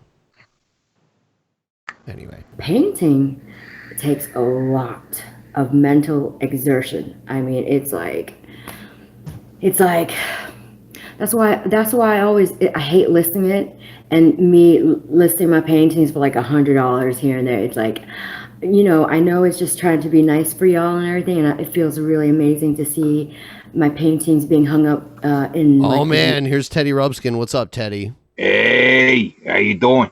Doing good. Happening, Teddy? Do I sound okay? Is that, Yes. Yes, you sound good. Good. Good. Wi-Fi is good. What a beautiful voice. Thank you. I love it. Sound like you sound like you're ready to do a voiceover for a Martin Scorsese Saturday morning cartoon. Yeah. I like you. Is it Squidward with the Yeah. sexy female voice? Oh, thank you. Oh, I suddenly have impure feelings about Squidward. It's okay. We know we've established we have cephalopod fetishists in the chat, so you're not alone. Nice. Right. Well, you ever seen that video where the octopus attached its face to like this Chinese girl that was trying to eat it? Did you masturbate to it though? Oh no. Well, yeah. I mean, come on. My bad. But he thought about it a little bit afterwards, and it was really interesting on a deeper level. I felt bad, right? But it felt really good too. So I don't know. Don't feel bad. We're not about kink shaming these days, man. It's the society we live in. It was a kind of Catholic thing, you understand. Hold on, I need to fix this echo. All right, it's gone. Teddy, are you going to be on cam? Tequila, huh? Are you going to be on cam? Say what? I haven't done. You know, my face isn't looking good right now. Okay. I need to do a little makeup. Okay, all right. I had shaved, mouthwash. It's been hot. I'm in the woods. Hey, she just Wash hung that it up. squid She out of your just sent mouth. a picture of it in her house, and she said that Well, it's got we her watching zoning blessing. Tequila. She is kind of frightening without the makeup. Yeah. It's that wide-eyed, glazed expression. It's I was saying in the chat that brain damage isn't funny. It's hysterical. The face that she's on right now, that is the face before someone bites someone. Yeah. I don't know Well, about I mean, you guys. I'm seeing a Daredevil season 3 villain here. Right. She was always fucking insane though, even on a reality show when she was apparently at the height of her like celebrity. It was a bisexual reality show. It was the first one ever. Mm-hmm. Yeah, and she was just nuts. She was fucking crazy then too. You know. She wasn't talking What about this was- crazy Illuminati shit though that she's talking now. She was just a wild girl. No. She was Right, total flake though, right? I do kind of like the case study we have here though, because it shows us that you do in fact need some form of brain damage to buy into InfoWars level shit. Magnets are Yep. turning the frogs gay or whatever. What are they putting in the water? Christ, we need to just replace Alex Jones with you right now. I just want to see Teddy Rubskin on the InfoWars set. Here's another more recent Chemicals video. are turning all the content online really gay. I enjoyed shit my feed for ages. Could always make like a parody show of InfoWars. That'd be great. I'd watch that. Now, I do know quite a bit about the the conspiracy theories, what they actually believe, because I really like looking into that. Like my favorite thing was a couple years ago. I don't remember if you remember, but there was snow. It was snowing further south than it usually does, right? And everybody was saying that the snow wasn't real. It was like a right. People were trying to melt the snow with lighters, and then they were saying that the snow wasn't real, that the snow was actually nano machines. I'll be right back, guys. Sorry, I'll be right back. Yeah. And they were like, how does the snow melt off the ground? And they're like, well, you see, they're tiny nano machines that burrow into the earth. I'm like, oh, the snow. It just burrows into the earth. It doesn't melt, it burrows. That's great. Legit. Yeah. Because, people who've never seen snow before would just freaking the fuck out. Right. I mean, It's that's freaking- that's on par with like the people who were chasing away the chemtrails with like the little spritzers of vinegar and water. Dude. Get away! Here's Teddy. I have a portrait of Teddy that I just brought up. Yeah, there I am. Hey, look at that mug. It's like, so you've got kind of like the same thing Bert Kreischer's got with the whole Van Wilder series, right? It's like you look at Ted and you're like, where are my fucking residuals? I wrote that book. Yes. In fact, I when Ted came out, I was already planning on doing a video about Flash Gordon, right? And if you've seen Ted, they do a big bit about Flash Gordon in there, and I was like, damn it, I fucking love Flash Gordon. Right? I was pissed. Fucking knew it. I fucking knew it. See, here's the thing. I've been saying Seth MacFarlane's been ripping material off ever since I saw Family Guy and said, this reminds me of The Simpsons. Yeah, that was flat. I Wasted Dying is basically Blazing Saddles. And the Orville. I mean, come on. Did you know that the Orville is kind of like Star Trek? Well, at least, yeah, unlike Discovery. Just a little bit. Just a little bit like Star Trek. Here's similarities are McFarlane, striking. fuck. He doesn't have an original thought in his fucking head. I wanted to play another more recent video that Tila Tequila made really quick, and then we'll move on to something else. Here it is. Hey guys, I don't know if you've noticed this, but remember yesterday, I was like worshiping the Lord, and like with my tambourine, and I always tell y'all that every time I do that, judgments gets released from heaven. And especially with my tambourine, y'all think I'm lying. And then right after that night, the 7.1 earthquake struck down in Cali. So every time I worship the Lord, I told y'all I break the bars of iron asunder. Hey! Yeah.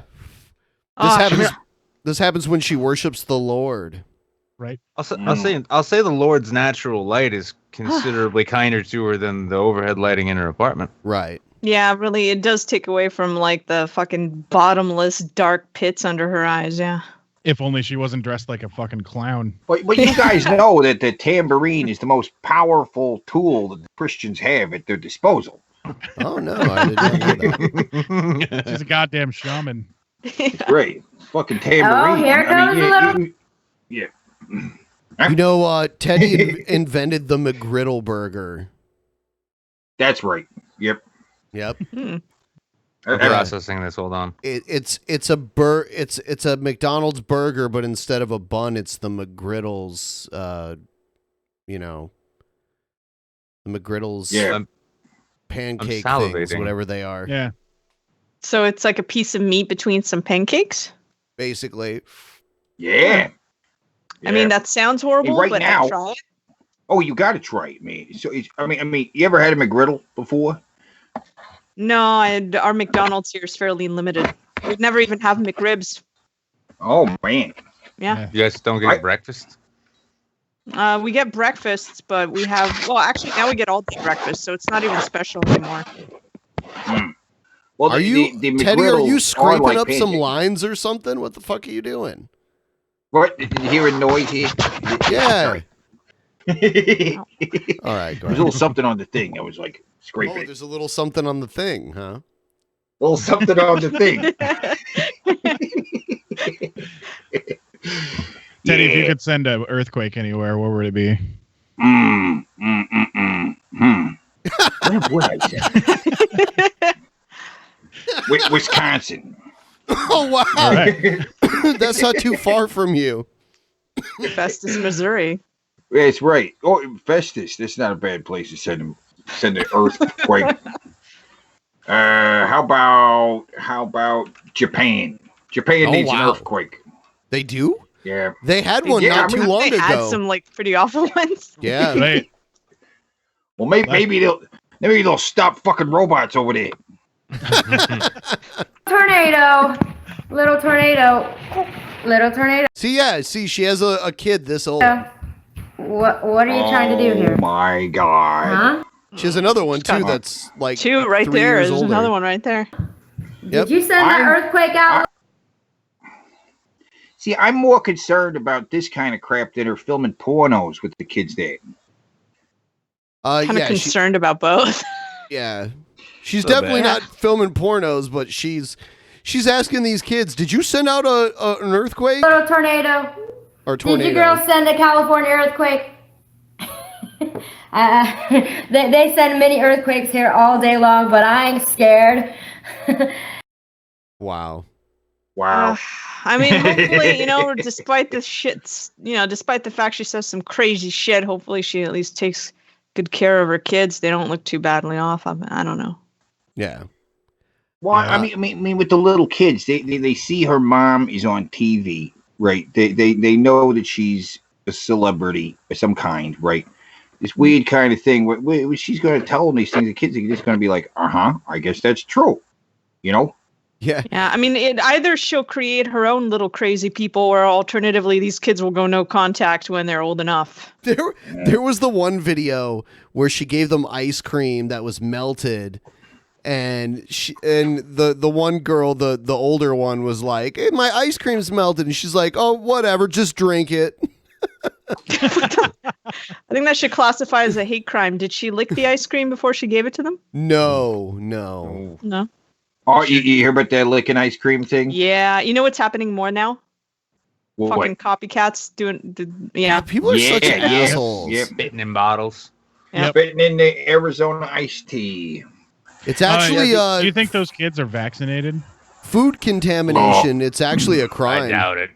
Yeah. Yeah. You know why? Because a lot of left a people bad reference taste. back to the old Tylenol poisoning case from like way long ago, and I realize it's not like a parallel thing, but that's what people think of. That's why people don't want people messing around with shit in the stores. Well, this Ugh, viral, it's the this whole lick that left a viral bad- challenge, viral trend thing, it just it needs to fucking die because it's gotten progressively worse. We started with planking, right?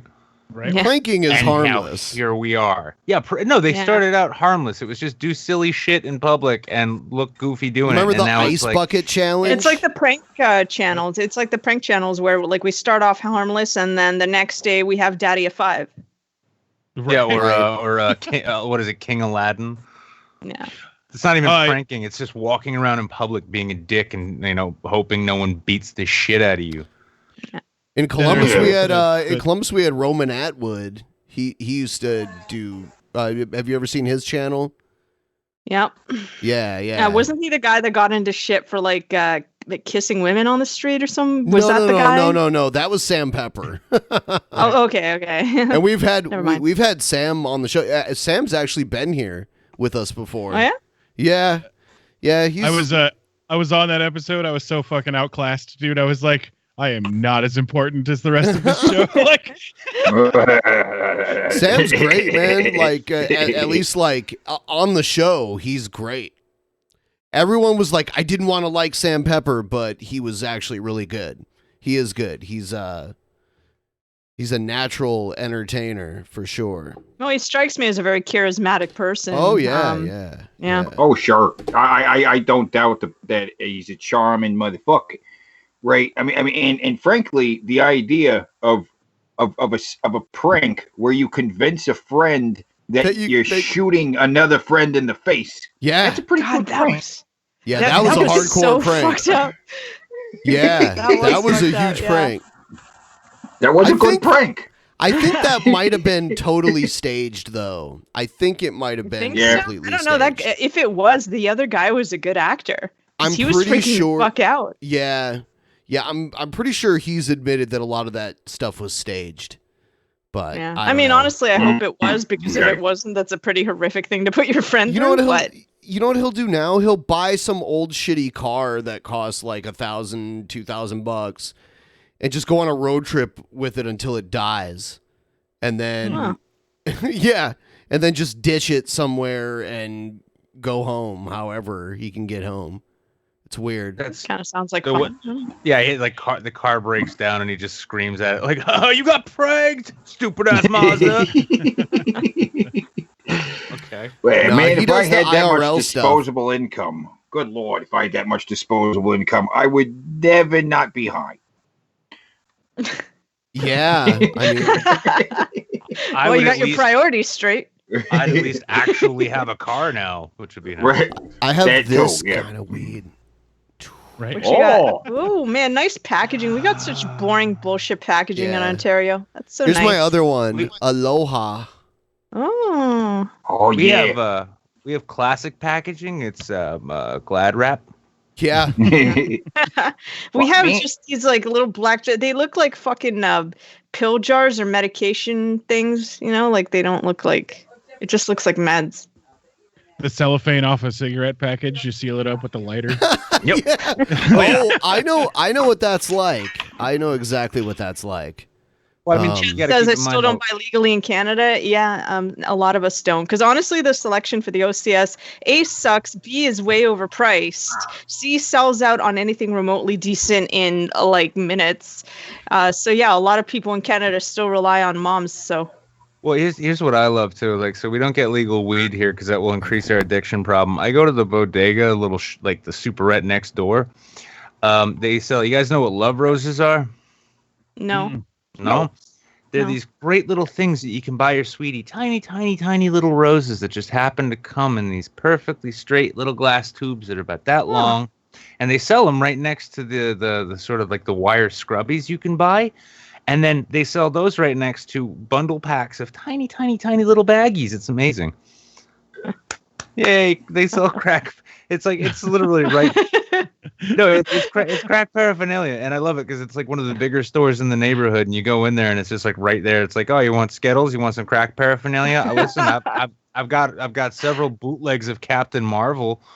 Really? Wow. I mean, I think the worst thing that happens around here, man, is that you can still find like corner stores selling salvia, even though it was like I think made illegal a couple of years ago. But you can still find it, and it's one of the most powerful hallucinogenics out there. It can do you in. That's true. It is a lot of fun. First time I actually ever really tripped off of it, it was great because it was the middle of winter and I'm sitting in my friend's kitchen, and then as soon as the hit takes effect, I'm like sitting there and I'm like, wow, what a lovely summer day. I'm so happy we get to sit out on the porch. Uh-oh. Seems that something's happening. I fell out of the chair and then I got that cascading effect, like Yeah, solitaire. Yeah, everything. Yeah, in my vision the said conveyor belt effect is what I call that. Yeah, I got that as I was falling out of the chair, so it was great. So it kind of went up and to the side, and then I thanked the completely wrong person for helping me get back into my seat. It's great that you had a positive. I've tried it a few times. I had a really great positive first try, but the rest were just very odd and uncomfortable. Yeah. Well, see, we don't even have salvia here, though. You can get a bunch of CBD gummy bears or a bunch of crack paraphernalia. So I'll go for the gummy bears. yeah. Gotta watch out for them. That's a pot derivative. Now, please buy your. Sneak up on you. Well, no, what I love too, though, is in addition to the love roses, like I noticed that first they were just selling because that's like that's the DL crack pipe you can buy at most bodegas, and then they just gave up and started selling like just straight up legit crack pipes, like stem with a ball at the end, just right at the front, right at the fucking counter. It's like right next to the Skittles. In the little glass container with all of the tobacco. No. All of the weed. No. This is the thing. All of the tobacco pipes are in a glass container. These crack pipes are sitting in like basically just like a little open cardboard thing, so you can snatch them up. Salvia is legal here. Salvia and kratom are both legal here. It's funny, like we have the legal weed, but it has to be sold in the weed stores, which do have some paraphernalia, like a little bit, but. Then we have smoke shops, which have a ton of paraphernalia, but they can't sell weed, but they can sell other legal drugs like kratom and salvia and other stuff like that. It's very strange. Yeah, we got kratom stores and CBD, but in January, Illinois is going completely recreational. I saw that. Which is that what you got in Washington? Yes. So that's kind of what we're going to look forward to, like store weed, but not the pipes, right? And then you got the pipe stores that don't sell the weed. Like, what the fuck is that? I like don't a know. store that sells cigarettes, and across the street they sell the lighters. Yeah, it's true. It's true. We can't sell the lighters. There's a law. The fire department's all up in our shit. It's got to be some kind of complication. Another thing is those stores only deal in cash. So these stores are just full of cash. They're sitting ducks for someone like damn. Why? Yeah. Because the federal government controls credit and banking and all that stuff. So they have to deal in directly cash. Yeah. And I don't know how lenient they are where you're at, Ben, but in Ontario they've stopped ID. They were quite stringent about it at first when it came to in-store purchases. Like you'd come in, you'd have to check ID at the door and bullshit like that. They don't give a shit anymore. Like just come in and you'll be lucky if you get carded at the counter. Honestly, they don't care anymore. I bought weed outside in Vancouver last year. I went for Canada Day 2018.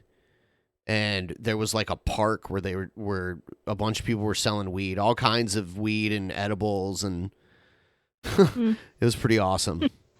So I can't wait to be able to buy it just in a store. That'd be great. Because last time I hooked it up with a friend, right? He told me to meet him, and he was parked over here, right? And then he went over to there's a girl came by his car, right? But then a truck pulls up, and the girl gets it from the guy in the truck, and then delivers it to my friend in the car, and then he gives it to me, like right there on the sidewalk. Yeah. I'm just like, how many hands does it have to go through? Imagine. I mean, here it literally goes. They track it from seed all the way to the store shelf that it goes on, and there's like a label on every one that says what store this weed was sold from. There's even all this they do not put in that effort here. Okay. I was just checking to make sure y'all still going. When they first open out, you'd be lucky if you didn't get mold in your shit, man. I'm not even kidding. Wow, that's crazy. Yeah, it was pretty bad for a few strains in particular. They got to be as legit as possible, right? Because eventually it's going to be legal across the board, right? Eventually we're going to get it federal. Oh, they're already, and then they want to set up a business. And that's one issue I've always thought. Like, what if Trump got behind that? He could get a lot of votes from the left. Shit, yeah. No, I don't think that'd be enough to pull him left. And I also think, too, because I think at this point, a majority of the candidates on the Democratic side are like already saying, yeah, we need to legalize. At the very least, we need to end the federal prohibition. Do you think he would lose more from the hardline right than he would gain from the left? No, nobody gives a shit about weed anymore. No, no. There's as many stoners on the Republican side as there are on But the what if it was him left. versus Kamala Harris, who's probably against legalization? Well, it's probably not going to be. It's probably going to be Elizabeth Warren, and a lot of people are saying it's going to be 2016 all over again. But I don't know. Elizabeth Warren's behind in the polls right now. Not Kamala Harris actually backs legalization. She does. Yeah, and she's even said she smoked weed. She backs it now, but did she back it while she was a prosecutor? I think that's one of the older problems there. But let's see, a guide to her. Oh, L.com, yeah. I hate this website. Yeah. I'm gonna play this video. It's just say what you want about it. I mean, seriously, look at this piece of crap. The first problem is, well, we'll get to this thing in a minute, but the first problem is this. It can only plug into a Switch. When I bought this, I thought it could plug into any GameCube or any Wii, so I could play any GameCube title on a GameCube or a Wii, but it could only plug into a Switch that are compatible with GameCube controllers, such as the new Super Smash Bros. Ultimate. So, yeah, it's very limited in what games it could be used for. I mean, I paid $25, $30 for this, and it's very, very limited.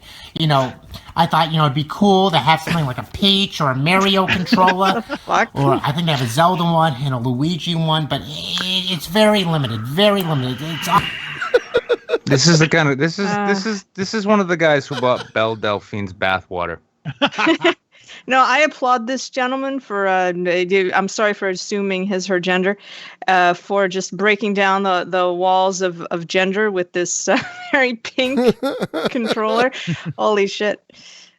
This is a grown man that dresses like John Cena. Obviously, just a gimmick, a Chotsky, if you will, But the main problem is look at this fucking piece of shit right here. The joystick fucking broke. It's almost as if its little prick got cut off. It's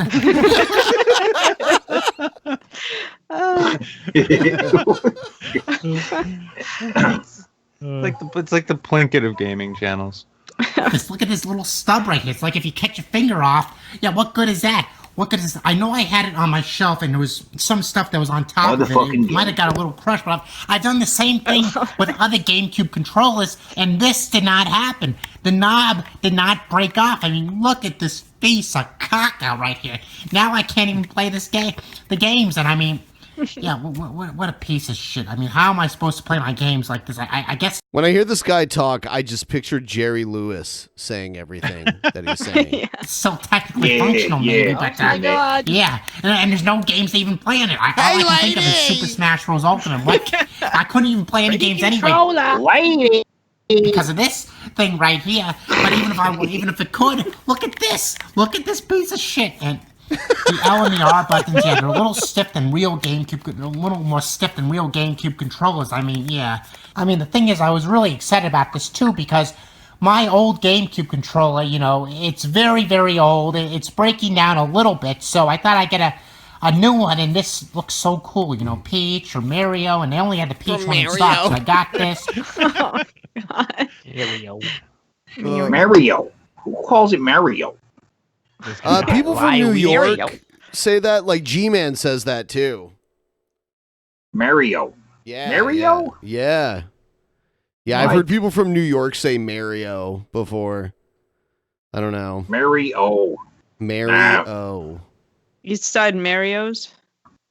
I don't think, is there anybody left in the United States or the Western Hemisphere who hasn't heard, like, it's a me, a Mario? Boogie popping and live and shit. Buff dog, Buff dog, call the Smith, call Mr. Kleisner. It's time to get the feister. I'm so feisty right now. Anyhow, we're about to do picture of himself on the wall. Yes, he does. His name is. Is he balding with? Is he balding with a comb forward? I don't know. Yeah. I think so. His name is Buff Corral. The Time of My Life by Dirty Dancing soundtrack. You don't remember that soundtrack at the end? I'm not gonna do all the dance moves. I don't have a girl with me so I can lift her up and then break her down. You know what I'm saying? I don't have a girl like that, so I'm gonna do it myself. I'm gonna do that Buff style. Y'all remember this song? I know there's a lot of people remember this song. I'm gonna do my thing to it. It's Buff style. Buff, you got the lyrics on here, karaoke style. Let's get it, baby.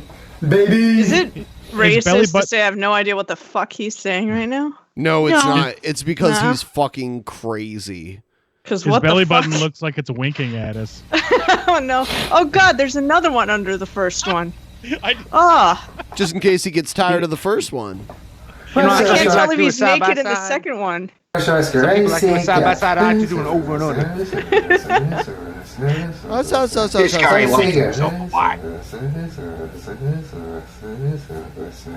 lot. What's happening? I don't know. Where is he? He's about to do a cover. Yo. He's warming up though. Buff Dog for the OG. Oh, there he is. Now I had the time of my life. No, I never felt this way before. Yes, I swear it's the truth, and I owe it all to you, 'cause I had the time of my life. I love this song. Yeah. This song is for the Dirty Dancing. I've got a tear coming to my eye. Yeah! Look at Y'all ready? Working. Let's get into it. I've been waiting for so long. Now I finally found someone to stand by me. We saw the writing on the this is an older video. His newer videos, he's backed up more, and he has this crazy little dance moves that he does. Does he have backup dancers now? No, the backup dancer is him in the background. I just want to buy him a green screen so he can like record himself several times and have those backup dancers of himself. Like, So what popular label picked this up? I don't know. Just let it go. Don't Capital, I be think. afraid to lose control. No. Yes, I know what's on your mind. When you say, stay with me tonight. I want this guy under my window with a boombox. Have you up in guys? the air. Let's go. Have you guys heard Oscar by any chance? No. I don't think any of you guys have. Oh Not my god! familiar. No. I think we missed the obvious joke with the record labels about Virgin Records. Oh, you should have said that. That was good. But Yeah, it was I'm sorry, delayed. I gotta go. Sorry, gotta go. Later, Teddy. All right. Thanks Later. for joining us, Teddy. Bye. All right, check this out. This is something someone made and put on the internet. People in the chat love this shit. This is one of the most epically bad songs we've ever played on the show ever. Here it is. This one's for all my beautiful women around the world. All my Holly Berrys to Roger B. Henson's and Monique's and Jennifer Hudson's and Whoopi Goldberg's. This one's for y'all. I've been watching you from afar. You really stole my heart. When you stepped out that car, you look like a true star. See, I've been watching you from afar. You really stole. Isn't it bad? That hurts me, man. I'm not. Oh my heart. When you stepped out that car, you look like a true star. Here's the hook right Girl, here. you deserve an Oscar. You deserve an Oscar. Red carpet ready, girl. You deserve an Oscar. Girl, you deserve an Oscar. You deserve an Oscar. Red carpet ready, girl. You deserve an Oscar. Girl, you deserve an Oscar. You deserve an Oscar. Oh. Have you Sorry, heard this? I was worried. I had to like I had to shout at my kid. I'm like, get the fucking bed. I need to see this. And So she did. have you ever witnessed perfect pitch in your life? Because this is it. Here we go. Listen to the perfect pitch. You deserve an Oscar. You deserve an Oscar. Red carpet ready, girl. You deserve an Oscar. It's more like that so much all day. sweetest apple, she's alive for the party. She's looking so naughty, could let her get away. I had to call a quick play, cause my day wouldn't be the same if I didn't try to get them digits and try to get with it and kick it a minute. You're so special, I find you cracker, girl, your pounds never sparkle. I need his SoundCloud link now. Are you feeling that deep in your soul, man? Yeah, clearly you didn't see. When's the last time you saw a Jew that looked like me dance? That was inspired. His voice is like the verbal representation of this beautiful waterfall. Yeah, it really I feel is. a deep sense of peace. Yeah. The way he delivered those lyrics, it reminded me deeply of all the deforestation we see behind the tree line over there. I didn't realize it was a song with an environmental message. Yeah, deep one. I'm pretty sure. Yeah, that was actually that's the soundtrack to the after credits scene in An Inconvenient Truth. By the way, the artist's name is Mo L. Summers. Yeah. All right. Buy his stuff. Yeah. Oh my god, I love that. It's hard to even keep in your mind how bad it really is. You have to hear it again to remember. Even if it was only less than a minute ago, your mind can't comprehend on its own how bad it is. And then you just hit it and it's like, what?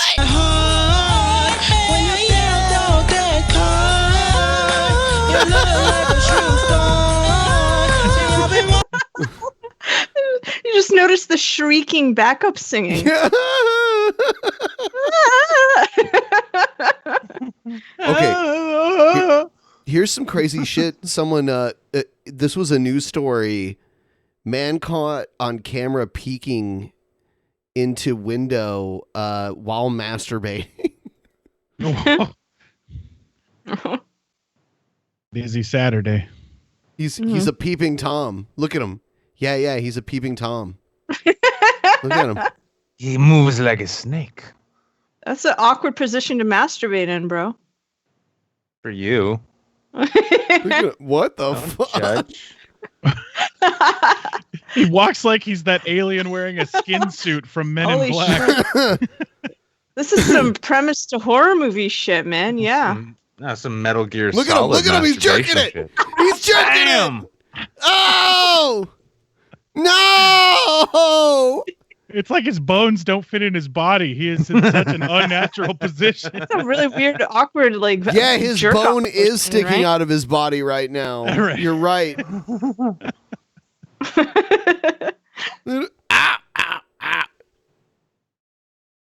What's he even mad at? Oh my god. He's like looking at the house cat or something like that. Just Aw.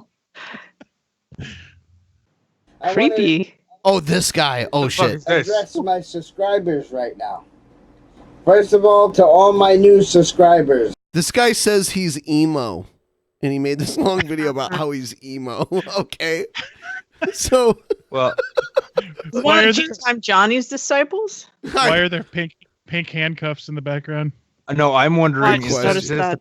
I'm beyond the pink handcuffs. What is that certificate that he has? What is his degree in? But this is him because he's mad because what OB? I see a W and an H. Pretty soon he's mad because pretty soon he's going to be under 1,000 subscribers. So he's begging people to stop unsubscribing. I want to thank you for joining the channel. I want to thank you for joining this video and taking the moment to watch this video. I hope you will stay on my channel as a subscriber. What is he? Is he wasted? Oh, look, he's got a bottle of Sunny D. Did you just notice that? Yeah, no, it's like half full of gin, but don't worry about that. Jizz? I was gonna say that is half and half vodka or something. Yeah, he sounds wasted. I mean, oh shit. Well, he's a proud New Yorker too. I mean, look at the Statue of Liberty poster. See, look, this is like this is like a highlights puzzle. That's what this is. You know, we just need to pick out all long of the, video. all of the... He made this long video listing all the reasons why he's emo. Is that a tarp or a trash bag over his window? I think because it's a trash bag because look at how thin the slit is that the light is coming through, and that's a trash bag. You know what he's about to say? He's afford a real car. He's about to say on YouTube, if you have less than 1,000 subscribers, you're a nobody. That's what he says. Here he goes. As a subscriber, because you know that you need 1,000 subs on YouTube in order to be anybody on YouTube. It looks like he's reading this too. Oh my god. Dude, I've got 20,000 subscribers and I'm absolutely nobody. What made you think 1,000 is the magic number? I got like 30 and I'm dead. I don't even post shit anymore. Yeah.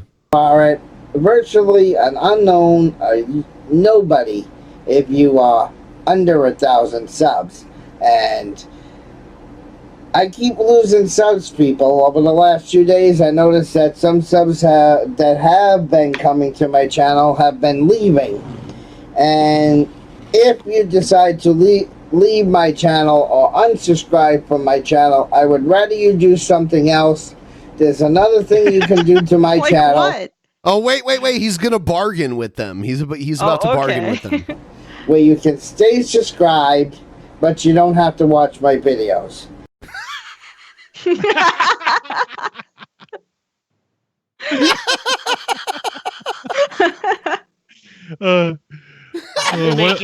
I've been making little dolls out of my beard clippings for about 2 years now, and I'm offering them as Patreon rewards now.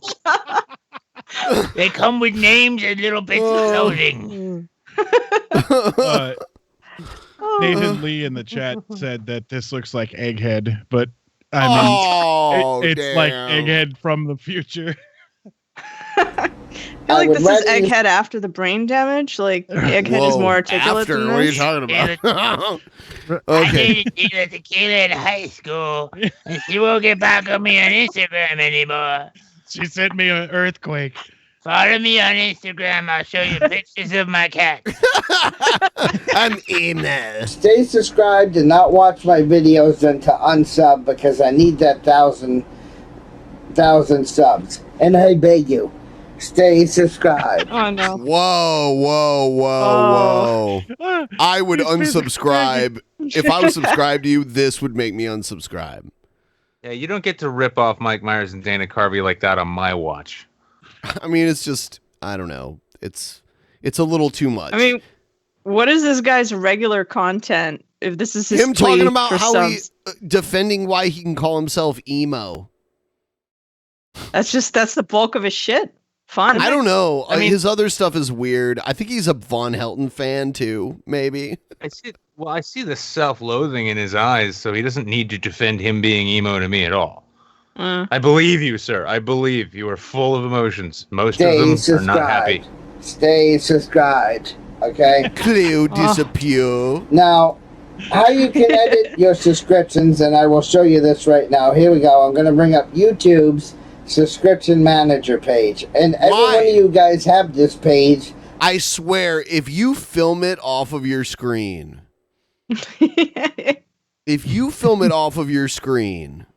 I'm going to film this and I'm going to post this to Twitter off of my on screen. YouTube, even though it's not advertised that it's there on YouTube, and it's it took. See, I'm watching myself in the camera on the screen instead of looking at you guys. I hate when I do that. This page is kind of hidden in the Creator Studio. It took me a while to find it. Oh, that doesn't mean it's hidden. That doesn't mean it's hidden just because it took you a while to find it.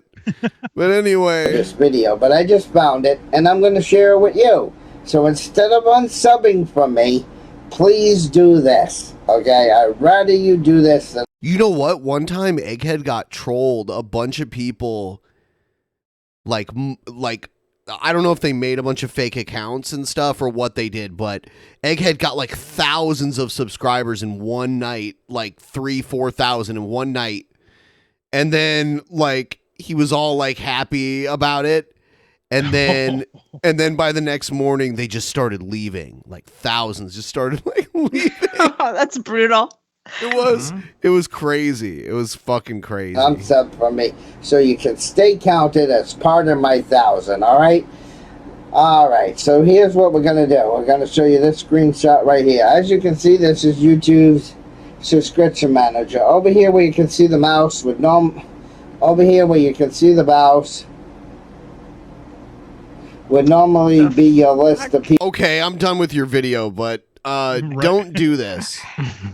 Don't do this. Oh man. Man. All right. I did actually record a bit of that off my screen and tweet it at the So did I. Yeah. I tweeted it to Drunken Peasants. So did I. You motherfuckers. I'm sorry. I'm not sorry. Oh man. God says, set your affection on things above, not on the lust and concupiscence and envy and covetousness of this Chris world. Evans, That's what it means to be worldly. That's what it means to be earthly. And then, of course, the famous passage, you don't have to turn there, but if you would, you can turn to Galatians chapter 5. But the famous passage in 1 John chapter 2 that says, love not the world, neither the things that are in the world. If any man love the world, the love of the Father is not in him. For all that is in the world, the lust of the flesh, I've always and the wondered why lust of the Pastor eyes. Andrews, because this is a different church. This must have been years ago, because he's in a bigger church now that he has. But he always likes to have these murals painted behind him. There's another one where there's like a desert landscape painted behind him. Here's like a forest. He's moonlighting as a YouTuber who doesn't know how to use a green screen. It's because church is boring as fuck. You need something to look at. I just love the fact that he's just like, they don't have the love of the Father inside them. I was like, are you Catholic? He's evil. This dude's evil. Oh, I've seen this cockbuck. Yeah. And the pride of life is not of the Father, but is of the world. And the world passeth away, and the lust thereof. But he that doeth the will of God abideth forever. When are we going to find out this whenever guy's we look up molesting these children or scriptures on the something? Come on. world Tomorrow. I mean, Yeah. that is kind of the cliche, isn't it? That might It's happen. always the most vocal psychos, right? There's a video of him getting tasered at a border checkpoint. He's one of those sovereign citizen assholes. So he lives in Arizona too, and when you're in Arizona, you go through those. You don't have to cross the border. The border patrol patrols even the roads, slightly north of the border. that's why we fought and won a Cold War the way we did, so we wouldn't, have to give our papers up. To, I agree. government I agents agree. and shit. I agree. I think that's bullshit, but don't.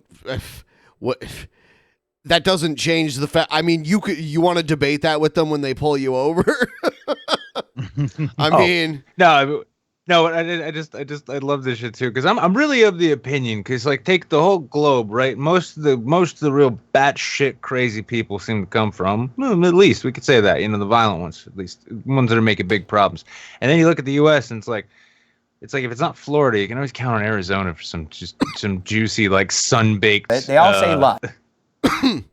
I used to live in New Mexico, Arizona and Texas, both weird. When it has to do with the world that we live in. And today, those aspects of worldliness have been so harnessed by I can't listen to him anymore. He's saying ridiculous shit. I mean, we're just going to be like, oh, he's wrong. Of course we know that. Let's watch this guy. Hi, This is great. everybody. Robert Dyer, and welcome to the Robert Dyer channel. Speaking of someone who's getting into politics right here. Tonight, it's a very special episode on location at the AMC Dine-In Rio Cinemas 18 in beautiful Gaithersburg, Maryland. And I'm here to see Spider-Man Far From Home, and also to review the limited time Spider-Man menu items that are only available at AMC. Can't wait to watch this guy's dynamic review. So let's go inside this newly... This guy's name is Robert Dyer, by the way, and he does run for public office. We watched an interview with him me on want to like fucking die. renovated Cineplex. The ticket taker gives you a free collectible they're handing out for the opening week at AMC. He's so fucking excited. Yeah. I can't wait to see this movie. It gave me some light up plastic stuff when I got my ticket, and I got a Tito's Spider-Man cocktail. By the way, I think the camera is stuck your end because I'm moving my end, Ben. Oh, yeah. Yeah. I don't know. Blue one. The There we go. colors of the Spider-Man suit obviously inspired this drink, made with Tito's vodka, blue curacao. Wow, Robert Dyer was getting trashed that night he was out seeing Spider-Man. I think he was trashed when he showed up, to be honest. No. He always talks like this. Cranberry juice, lemon juice, and Sprite. Now, Here he is. Oh, God. From the color and the Sprite, you would think this is probably going to be a sweet drink like a punch, but it's actually He looks exactly more to like the I imagined. Throw it back, bitter dude. side of the taste spectrum. 3 of them. Definitely did not cheat me on the vodka in this. He's like, it's kind of a strong cocktail drink. They definitely didn't cheat me on the vodka in this one. It's probably the weakest shit on earth, and he's just all like, it's so spicy. Well, I don't know. I mean, in this respect, it could just be his delivery and persona and personality which make this video weird. And it's actually like, it's like, oh, it didn't cheat me on the vodka. It's pretty nice to drink this much vodka before going to see another commercial product at an AMC theater. Alcohol is very present in the flavor. It was a pretty strong drink with flavors of cranberry, lemonade, and even blueberry. I've seen him do reviews of like the purple Mountain Dew or whatever the fuck. He does reviews of that kind of stuff. It's like, I detect hints of blueberry, I had cranberry. to go to the theater. I had to get my ticket to the theater later in the day because I'm not allowed within 50 yards of children. So It just have that appropriately windowless packs van a vibe about punch him, be like honest. the elementals in the movie do, but it's a stiff drink with a stiff price. I hope you're sitting down. It costs $14.99. I hope you're sitting down. I'll tell you what, in Bellevue, where I live, Nice catch. That's the normal cost of a cocktail at like a normal bar. And there are almost no dive bars here at all. They're all like these fucking swanky fucking bars at like hotels and shit. I hope nobody bothers me for coming to a Spider-Man Marvel movie wearing a DC Superman hat. I'm going to give this 4 stars, but it's at a price that's for real Spider-Man fans only, or for those with deep pockets. Now let's head to the snack bar to try Spider-Man popcorn. They call this far from ordinary popcorn, and once again the spider suit colors are on point. There's a heavy, smooth glaze on there. Each piece seems to be well coated. The presentation is perfect, other than I would have liked the collectible Spider-Man tub.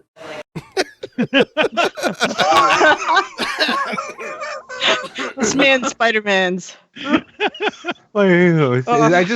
can only imagine his home is just covered in like shit that he brought home from the movie theater. Yeah. I've got a whole collection of IMAX glasses you keep opening. Now when you try the popcorn, it is very sticky.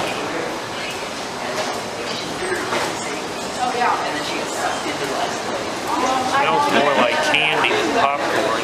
Okay. And that was the moment I remembered I am allergic to dye number 3. I went to the hospital for 6 days. Kind of low-key reminded me of Rick Moranis from Ghostbusters. Yeah, a little bit. Yeah, a little bit. Honey, I Shrunk the Kids.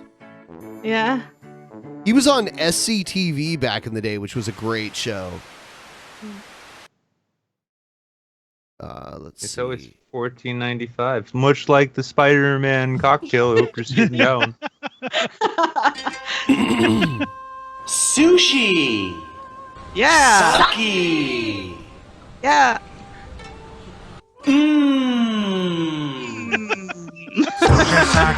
So sugar, sake to me, I'll sake to you. Oh, feeling good, and you like that sushi food. Sushi food. Now you can say sushi sake hot sushi. Yeah, do you like this? You like this so far? What the fuck product is this? Sushi, it's a sushi bar. The sushi bar. I'll sock it to you. Sock it to you. Feeling good. This guy did not prepare the and sushi. You know what sake do.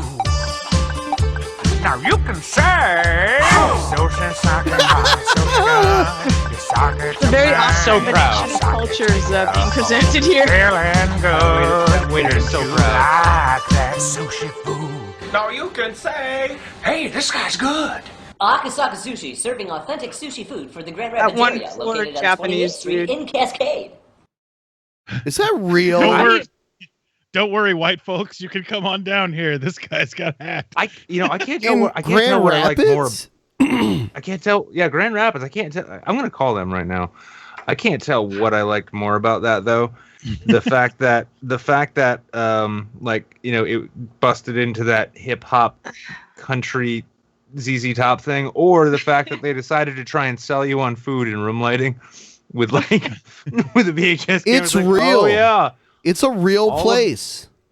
I just feel sorry for that job. Like, imagine living in Japan and you learn how to prepare sushi the best possible way, and then you move to the States and Grand you end Rapids, up working Michigan. at Akasaka Sushi.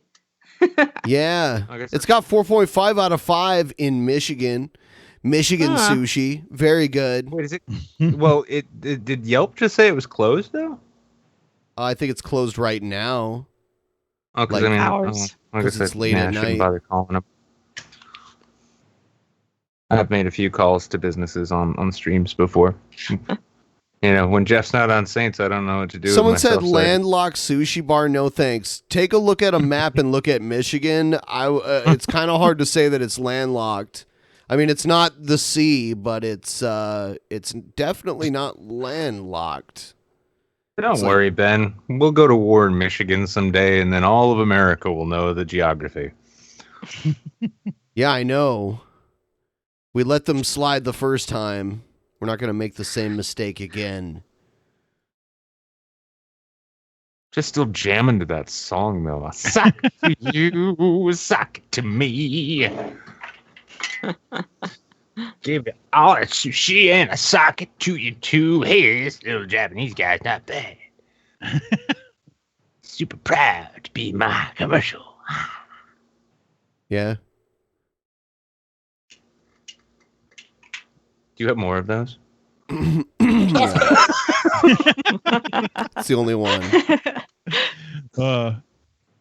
Yeah, we're going to wrap it up in a little bit here in like 10 minutes or so, and then I'm going to do the post show. I don't know if no one else has to do the post show with me. If you guys want to come along, you can. It's up to you completely. But yeah, that's where I'm going at the end, and then we bring all the wonderful people in to talk to them eventually. Yeah. Yeah. I got to work tomorrow, so I can't stay later. Oh, that's Yeah, fun, Squidward. Yeah. I was actually planning on streaming on Twitch myself. Oh, you're about to go head to head with me? Well, I'm playing Kingdom Come Deliverance, and I like to croon about how I'm not awful the surprised that characters the are. thing that you're doing has the word "come" in it, but you know, I've been playing the Sinking City on my Twitch. It's pretty great. I love me some Lovecraft. Ben, it's like, but when he says it like that, and it's almost like you know I can't compete with that, but at the same time, it's like I'm going to be lonely though. All I'm going to have is my flocks and hordes of adorers. I'm down to kick it. I ain't got none. all right, yeah. So maybe like 10 minutes or so. If anyone wants to send in any last minute Streamlabs before we do that, do it now. Yes, do it. Do it. You should do have it. done it a while ago. Yeah, but sometimes they forget. I have to remind them to do things like the stream. Like saying there's 600 watching, so there should be at least 300 likes, I would say. Damn. Yeah. I mean, I'm sure at least 12 of those 16 dislikes I earned for you, so you're welcome. Damn it. Happy to help. Huh.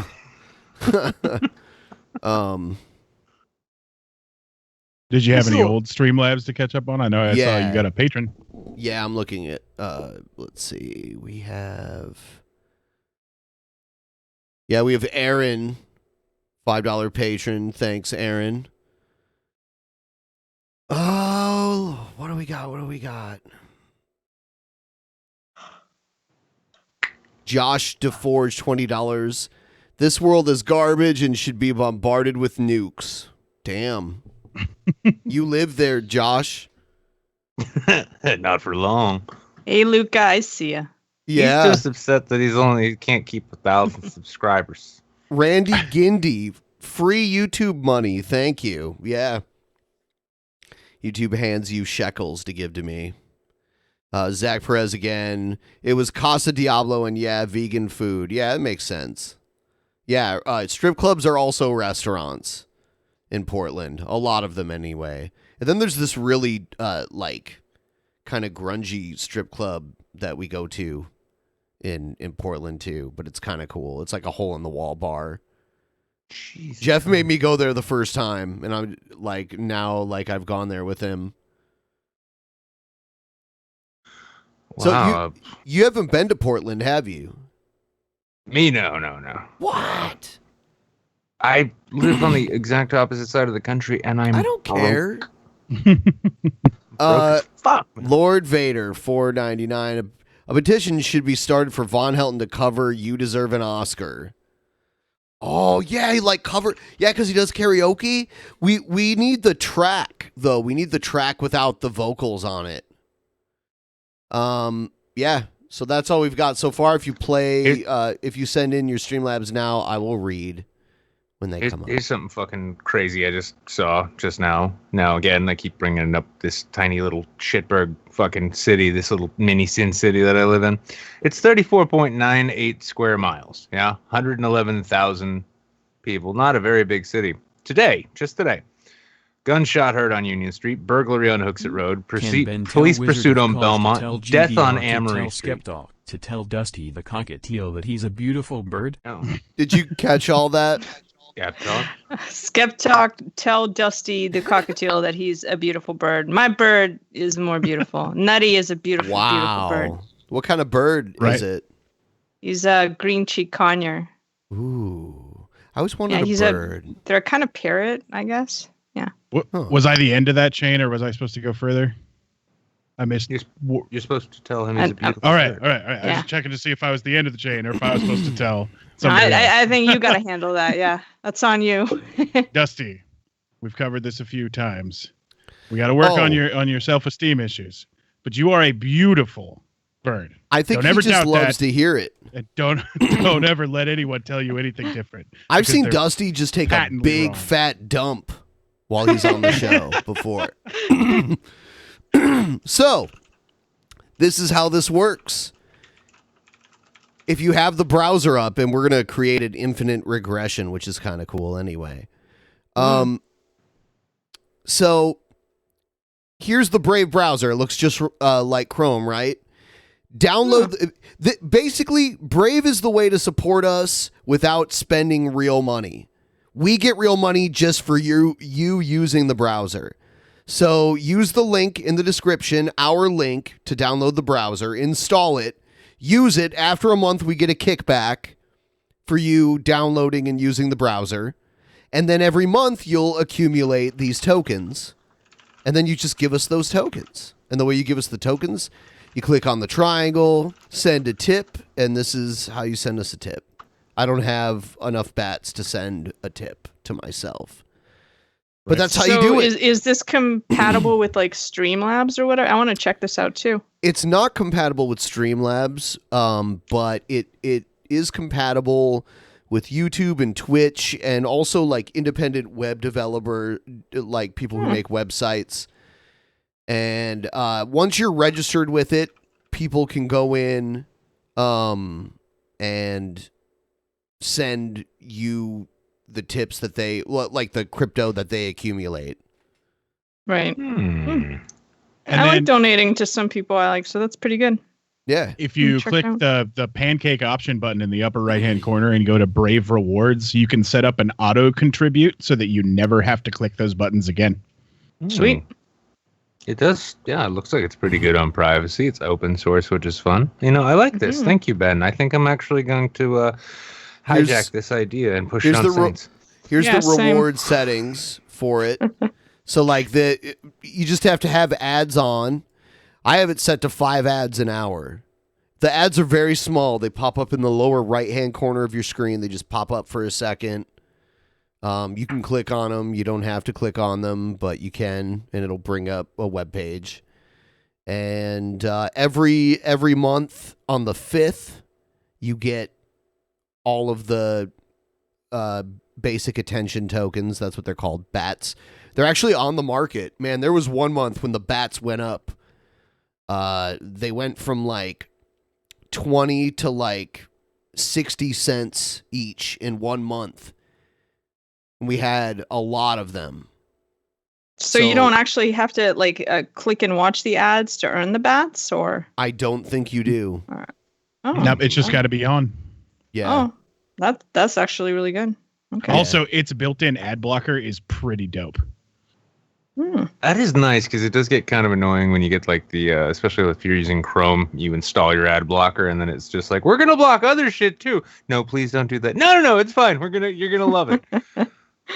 If you haven't got bats, you might live in a country where bats do not show for people. Someone said that in the chat, but yeah, Venezuela. Does it mean you're You got, still like, earning 4 them, bats. or? yes, yeah. Well, like people who don't get ads where they live, they're not earning them. But downloading and using the browser, I think it will earn them for the creators. Like whose link they use. Yeah. So, it's a pretty good deal. Yeah, Well, it and the sounds browser right. works good. Like, But I've also had- keep it. Well, I was going to say, Ben, I mean, I think everyone should keep in mind that while Brave is great and you should definitely get Brave, they also do like real money too. You've got 2 minutes left. Yep. and that's fine. Like, well, I have till the end of the week to meet this goal, but it's good. I think for those of you who weren't here when I mentioned who the next guests were, this is a very interesting combination. This here? Well, this here, but the guest on the next episode Oh. too on Thursday. Okay, I thought I was getting praise. I'm just it's so foreign to me. I don't know how to handle it. Praise be to you, Wizard of Cause. Yeah, like right now, it feels like my bones are vibrating. It's really strange. It's like being over caffeinated. Is that like? Do you have maybe like what Michael J. Fox has or something? I don't know. I'm not nodding. I'm just saying I don't know. Okay. Well, yeah, I mean, I wish I had his bank account. Shit, I actually just watched Casualties of War the other day. I'm probably one of like 6 people who's done that this year. Yeah. It's a good movie, by the way. I think everyone should go and watch it just to remember how bad Vietnam was, in case you forgot.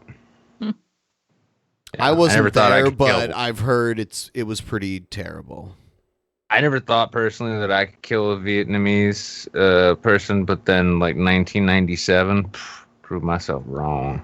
That's right, I stole that from The Simpsons.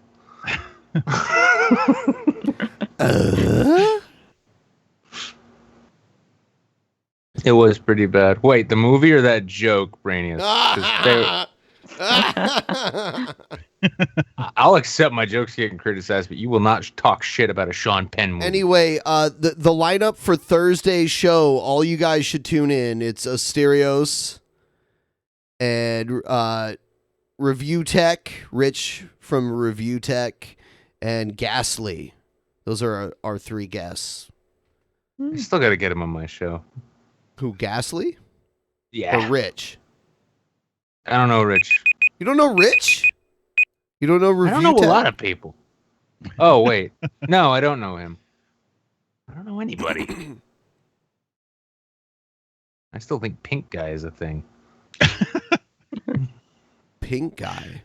You mean pink eye? Like when you get poo in your eye? It's okay, young one. There was internet long before you were around, you know. Who, me? Yes, you whippersnapper. You called me young one? Youngling. Young, yeah. Do you know, young. Do you know how old lad? I am? There's 34. No, higher. Oh. Like 48. You're highballing it. Lower. Yeah. It's like, my AARP, fuck you, my AARP card showed up yesterday. Yeah. 37. Higher. Really? 40. Lower. That doesn't leave a lot of wiggle room. Lower. 38? Yeah, I'm 38. 37 and 3/4. Yeah. Yeah. Oh, well, don't feel bad. I'm gonna be 36. You are much older than I am. Yeah, so I'm older than you. Yeah. Yeah, see? But that doesn't necessarily mean that you're gonna die first. Probabilistically. Maybe. Could die in an accident. Yeah, see, I make a lot of bad decisions here. Like, you have no idea. These decisions have artificially aged him. All right. Yeah. Anything you guys want to mention before we end the show? Follow me on Twitch. Girl Does Rant. Fun. We're going to be starting Plex Storm adult streams soon, so you want to be up on that. Yeah. That's it. You should listen to my history podcast, Mass Historia. It's on everything. It's pretty damn funny, if I do say so myself. I'm going to go do that myself. Well, actually, tomorrow on Twitch over at Late Night Saints at 7 Eastern, you can catch myself and hopefully Jeff Holiday if he can be bothered with his big VidCon schedule. Otherwise, it'll just be me, in which case I'll probably end up reviewing Amazon products I don't own and commenting on Fox News articles as Mustang Patriot 95. It's me. It's my jam. Otherwise, you can catch me. I'm Wizard of Cause on YouTube. I make videos that are very boring that no one watches. And you can be part of that. You can be part of that. All right. We're going to do the post show on Twitch. We will see you guys there in a few minutes. Good night, everybody.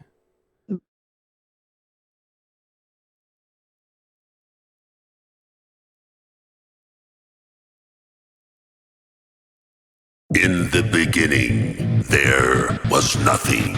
And then there was the Drunken Peasants Podcast. Drunken Peasants. Drunken Peasants. Drunken Peasants. Drunken Peasants. From the strangest corners of the internet, gonna get TP'd by Billy and Ben. You know where you can find them at. Get ready, cause they're gonna kick your... Drunken Peasants. Drunken Peasants. Drunken Peasants. Drunken Peasants.